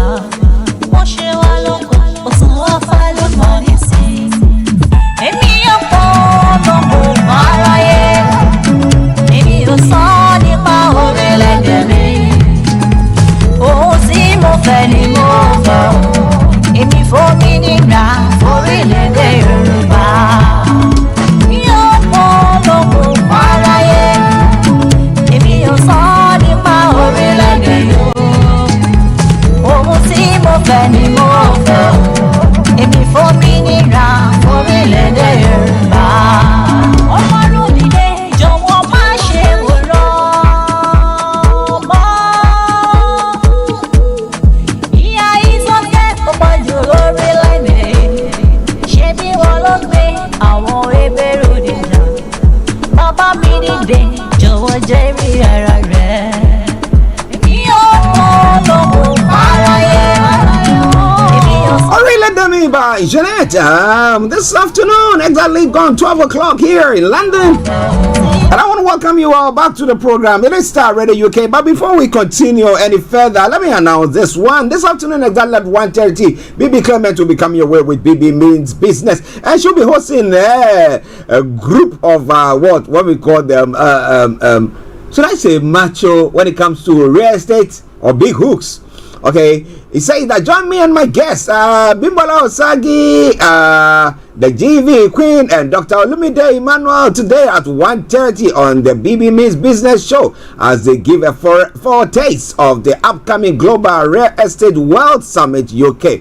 What location should you choose when you are buying a property? How much do you need to get started? What common mistakes should you avoid? We'll be answering them all and much more. Don't miss this. BB Means Business with BB Clement on Starr Radio UK, the various platforms that is going to be broadcasted on. So please make a date when that comes your way. So yes. Let's take this quick commercial. We come back and I'll be opening the lines for you to add your voice to the discussions wherever you might be.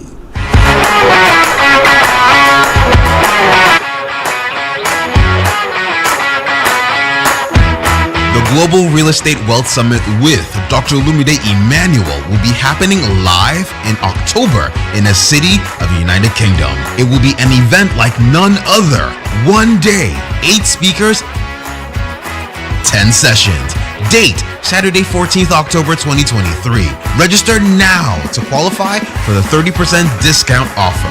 Visit www.olumideemmanuel.org/GrewUK to register or call the hotlines 074-231-55486 or 020-322-30800.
My apologies there. Thank you very much to my producer. I called my attention to it. My apologies, sincere apologies. Yes, let me announce the lines open as I did say earlier on. You want to join the conversation? 0208-133-2257-58, 0208-133-2257-58. For those of you in US, Canada, or the Caribbean area, is 0017183032737, 0017183032737. Text or WhatsApp 0753-96617. For our Twitter handle is Starr Radio UK, and email address is info@starradiouk.com. Okay then. And then also, yes, as I did announce this afternoon, exactly at 12:30, BB Clement is going to be coming your way with BB Means Business, and she's going to be having as her guests no other persons but a few of them that I've mentioned. But make sure that are logged on exactly at 1:30 when she comes on. It's going to be a mind-blowing program for you. If you want to get on the real estate ladder, yes, from getting 1 to 2 to 3 to 4 to 5 to 6, and as many that you want to get your hands on, you can do so. Knowledge and application of knowledge is power. Okay, some say knowledge is power. I say application of knowledge is power. If you have knowledge and you don't apply it, it's as useless as anything. But when you apply it, then that's when we say power, and we have the effects of whatever you've acquired. Okay, so now let's move on straight to some other stories making the rounds. And as I did say earlier on, hello to Pastor Salome Adro and all the Bible lifers in Milton Keynes, and those of you here in London as well, Croydon area. I salute each and every one of you, and thank you very much for your support there as well. Starr Radio UK. Now, moving on straight to some of the other stories making the rounds this morning. Yes. On the African continent, well, some of the stories making the rounds.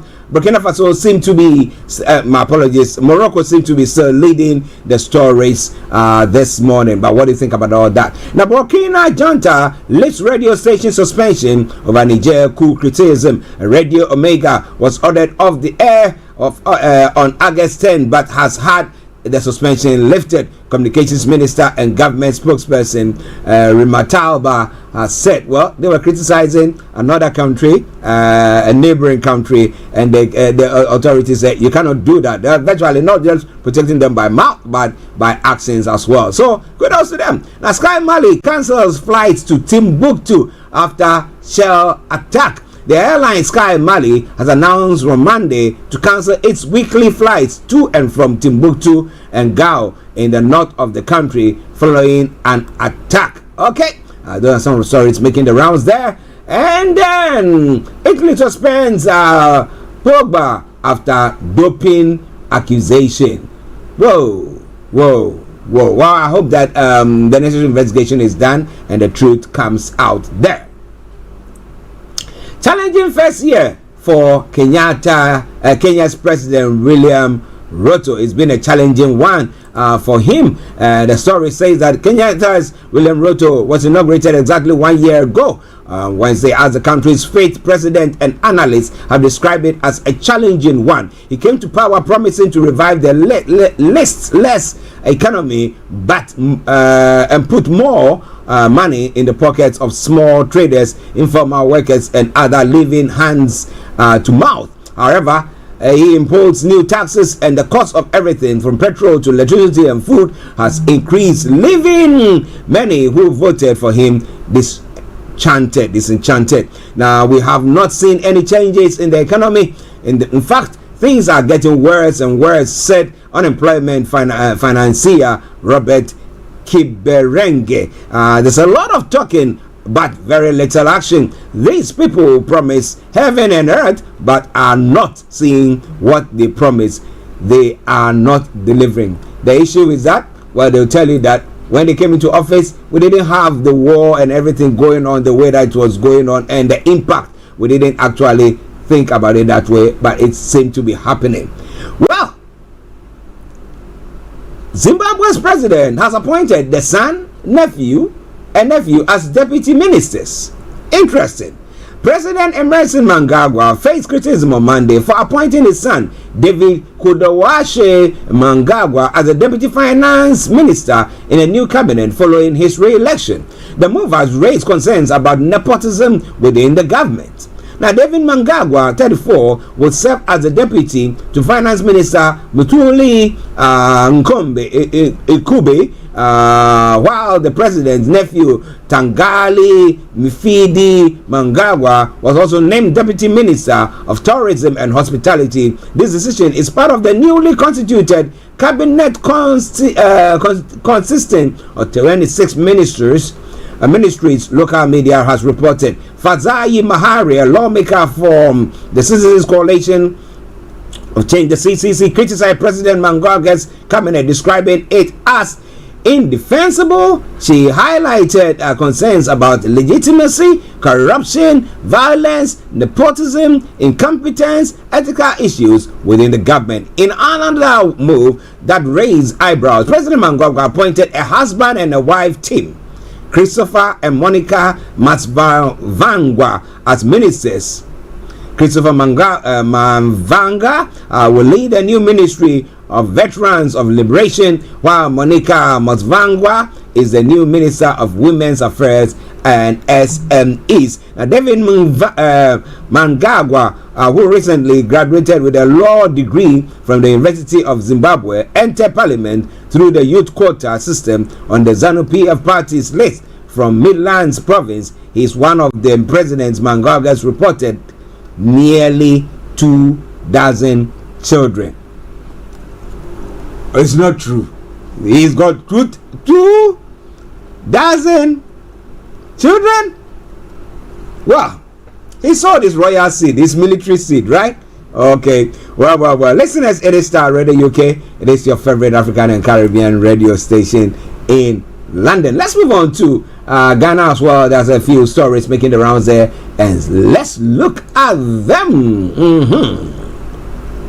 The Ghana Integrity Initiative, GII, has questioned government's commitment to ensuring the passage of a Conduct of Public Officers Bill. It follows a comment by President Kufuor, who, while touting his credentials in fighting corruption, mentioned that Attorney General is finalizing work on the bill to be presented to Cabinet. Now, when passed into law, the Conduct of Public Officers Act will follow the example of legislations in other jurisdictions like the United States Ethics in Government Act of 1978, the Public Officers Ethics Act of Kenya 2003, and the UK Constitutional and Governance Act of 2010. In addressing issues regarding financial portfolios held by public officers before assuming public office, links to families, businesses, improper enrichment, care of public property, professional practices, property investments, shareholdings, and other assets, self-dealing, partiality, and the performance of duties, use of public or confidential information to further private interests, amongst others, he said.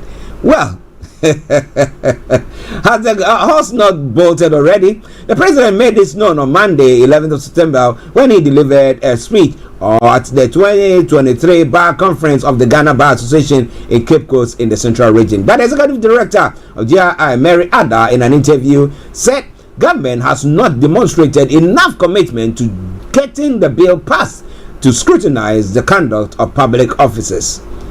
Do you think they will do so you can hold them accountable?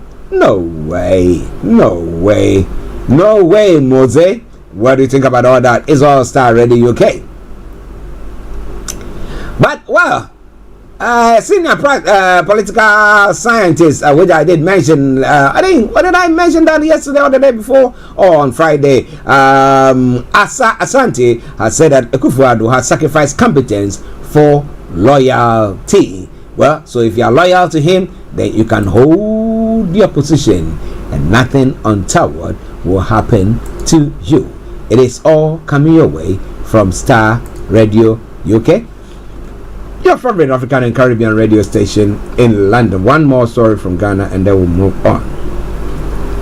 The President John Dramani Mahama designation as government official, one in the Airbus bribery scandal, first came up in 2000. It was mentioned in the reports by the special prosecutor at the time, Martin Amidou's corruption assessment report on the Ajapa royalties deal. Now, 3 years on, President Nana Addo Dankwa Akufo-Addo has used this label in a jibe at Mohammed's recent comments on the partisan and political nature of the judiciary. Akufo-Addo jabbed Mohammed during the 2023 bar conference that happened at Cape Coast. Now, Akufo-Addo said Mohammed's dangerous attack on the judiciary was why right-thinking citizens should ensure the defeat in 2024 of the man who the first special prosecutor identified as government official number 1 in the still unresolved Airbus bribery scandal. Mahama has yet to respond to the Akufo-Addo jibe, even though a number of National Democratic Congress officials have replied the president, including head of the party's legal team,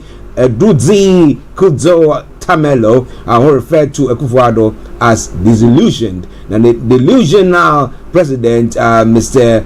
Akufo-Addo, Mr. Martin, referred to you specifically as the mother serpent of corruption. He posted on Facebook on September 11, the same day Akufo-Addo addressed the annual bar conference. But when he was chastised that he's not done much when it comes to corruption, or he should up his game, or we should see more actions than rhetorics. Now, what did he say? He came fighting like a bull, saying that he's done so much. That's why he's got all these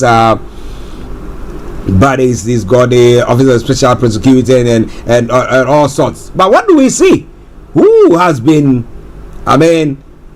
sanctioned or what assets confiscated that they actually did some corruptible deals?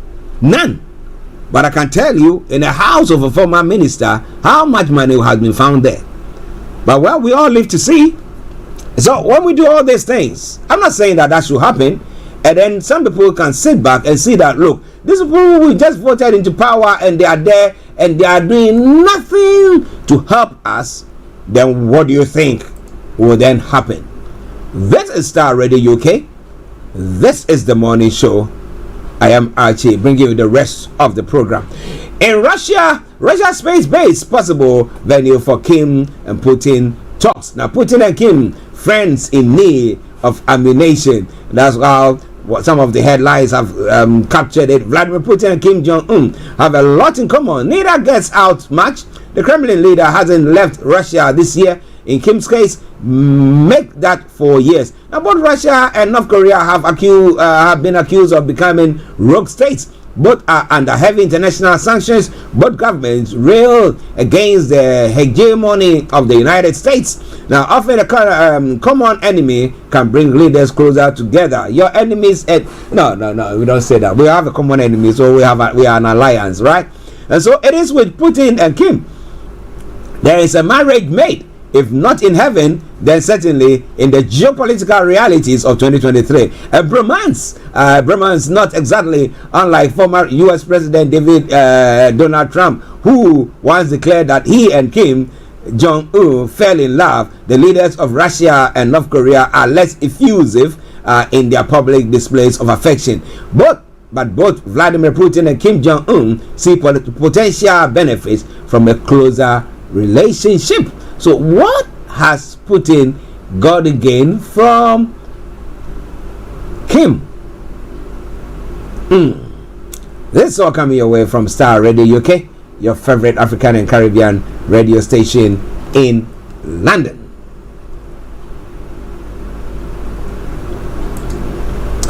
Well, the death toll from floods in Libya in one city alone stands at more than 1,000. A senior official who visited the eastern port of Derna has said the bodies are lying everywhere. The minister from the eastern-based government told Reuters agency. Now, much of Derna, which has about 100,000 residents, is underwater after 2 dams and 4 bridges collapsed. Now, up to 10,000 people are recorded to be missing after the flooding as a result of a storm Daniel, the Red Cross says. The storm hit on Sunday, also affecting the eastern cities of Benghazi, Susa, Al-Marj, and Al-Marj. The number of bodies recovered in Derna is more than 1,000. Hichem check out the aviation ministers and part of the Eastern Government Emergency Response Committee to Reuters by phone. I'm not exaggerating when I say to 25% of the city has disappeared.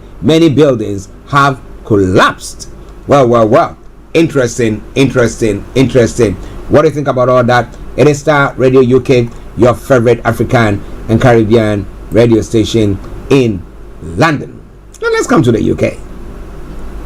Yesterday, we announced that the rescue plans for Wilko has fallen through. So some 24 of the chain shops will shut after it failed to find a buyer, with 100 more to close. So today 24 of it is going to be shut. And I remember my wife telling me that we quickly have to go there because that's where we've been buying towels and all those domestic stuff. So but now 24, so we don't know even if the one that you want to go to is the one that has been shut. But that is what is happening. Rescuing didn't go on the way they were expecting it. It's being investigated for allowing excessive sewage into England's rivers and seas. Government may have broken law over sewage. That's what the watchdog is saying. I say this. When those of us in Africa and the developing countries, we say, oh, you know what? I formed this group, I formed this committee, they're going to be doing that, and they cannot hold government accountable. Then we say that we have lots of laws, but the institutions are not robust enough to fight for the common person. But this is a case where the watchdog is saying that they think the government has broken the law. Government will take them to court to say that, well, we didn't break the law, blah, blah, blah. But you see actions on the ground in the court of law. And we see how it all goes. That's why we say the rule of law is working. And then when we say, don't do anything, stay on until 4 years, and you can look at the progression and performance of government and decide to either vote for them or vote them out. And somebody say, yes, of course. But what do you think?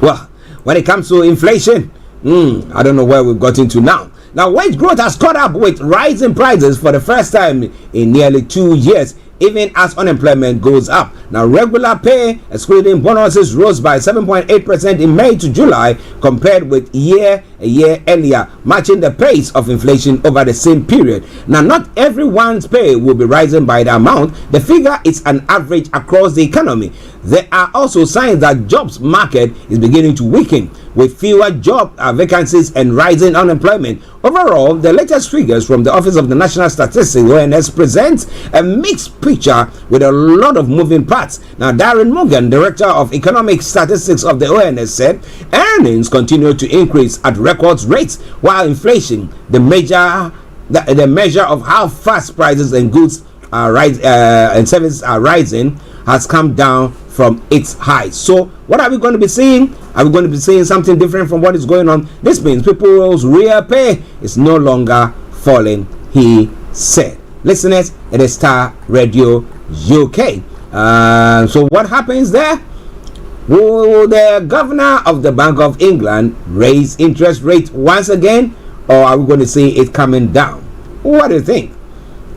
But one of the ones who will be enjoying somebody, if you're a pensioner listening to us today, the state pension is likely to rise by 8.5% in April after data crucial to the so-called triple lock was published. The policy means the increase in the state pension is the highest of average earnings inflation of 2.5%. Now, those earnings, which are total pay including bonuses, were recorded at 8.5%, and the inflation figure is unlikely to be higher. That means that state pension is likely to rise by 8.5%, which will be a weekly increase of 13 pounds 30 pence. Now, it means there is set to be an annual increase of 691.60 on the basic state pension, taking the total for the year to 8,814. For those receiving the new flat rate state pension, going to those who rate state pension 8 after April 2016, the rise is set to be 17.35 a week, bringing it to 902.2 a year. 902.2 a year, taking the total for the year to be 11,502 pounds. All right then, listeners, Star Radio UK, and the one final story that we a couple of them. A judge in Pakistan has ruled Sarah Sharif's siblings who traveled to the UK with her father should be sent to a government child care facility. The 5 children were found at the home of their grandfather who was wanting to continue to keep them. Sarah 10 was found dead at her family home in Woking, Surrey on 10th of August, a day after her father, uncle and stepmother partner left the UK. Now, post-mortem tests found Sarah sustained multiple and extensive injuries. Now, Sarah's father, Orphan Sharif, stepmother Binash Bastu, and his brother Faisal Malik left the UK with 5 children aged between 1 and 13. Now, Surrey police have said they would like to speak to the 3 adults as part of a murder investigation into Sarah's death. Now, Pakistan police have so far been unable to locate them. On Tuesday, a court ruled Sarah's 5 siblings should be sent to a Pakistan government child care facility temporarily. The ruling did not state how long the children may be kept in the government facility for. It also does not determine where the children will ultimately be sent. Earlier, the children were carried by family members surrounded by armed police and local media into court for around 40 minutes. It's all coming your way from Starr Radio UK, your favorite African and Caribbean radio station in London. The final story, and I bring the program to a close. But as I said, this afternoon exactly at 1:30, please make it a point to be on the show, because Baby Clement is coming your way with one of a smasher of a program, Starr Radio UK. Now, female surgeons say they are being sexually harassed, assaulted, in some cases raped by colleagues. A major analysis of NHS staff has found. Information coming from the BBC said women who were sexually assaulted in the operation theatre while surgery took place. The study authors say there is a pattern of female trainees being abused by senior male surgeons, and this is happening now in NHS hospitals. The Royal College of Surgeons said the findings were truly shocking. Sexual harassment, sexual assault, and rape have been referred to as surgery's open secret. There is an untold story of women being fondled inside their scraps, of male surgeons wiping their brow on their breasts, and men rubbing erection against female staff. Some have been offered career opportunities for sex. The analysis by the University of Exeter, the University of Surrey, and the Working Party on Sexual Misconduct in Surgery has been shared exclusively.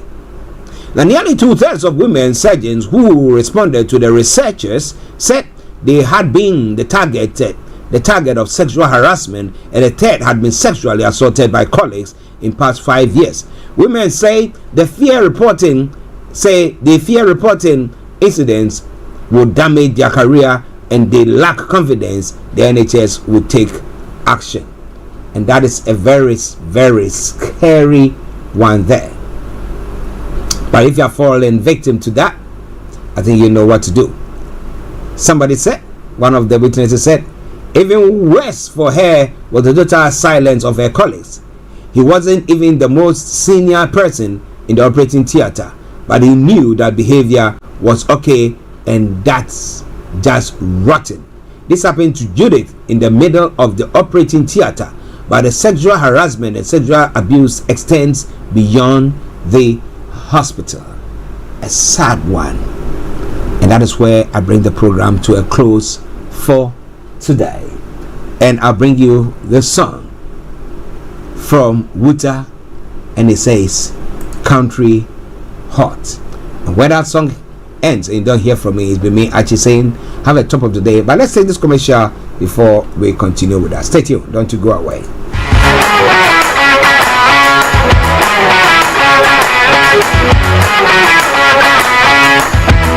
The Global Real Estate Wealth Summit with Dr. Olumide Emmanuel will be happening live in October in the city of the United Kingdom. It will be an event like none other.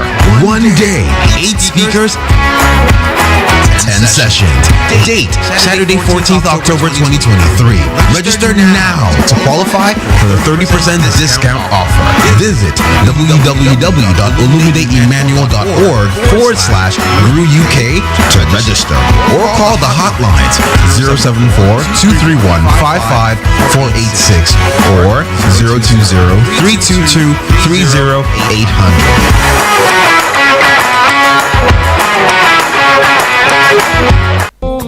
Hi everyone, it's your girl BB Clement, the author of How to Go from Employee to Entrepreneur and the host of your weekly business show, BB Means Business, the show where we discuss everything you ever wanted to know about business but you were afraid to ask. How do I start my business? How do I raise the finance? How do I grow my business? Where am I going to find my customers?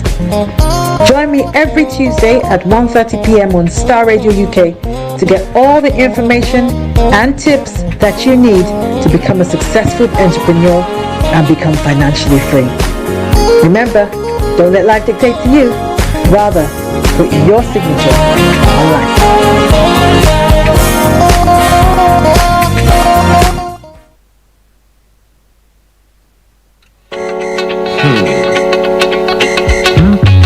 Hungry man say fix the country. Belleful say fix yourself.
No.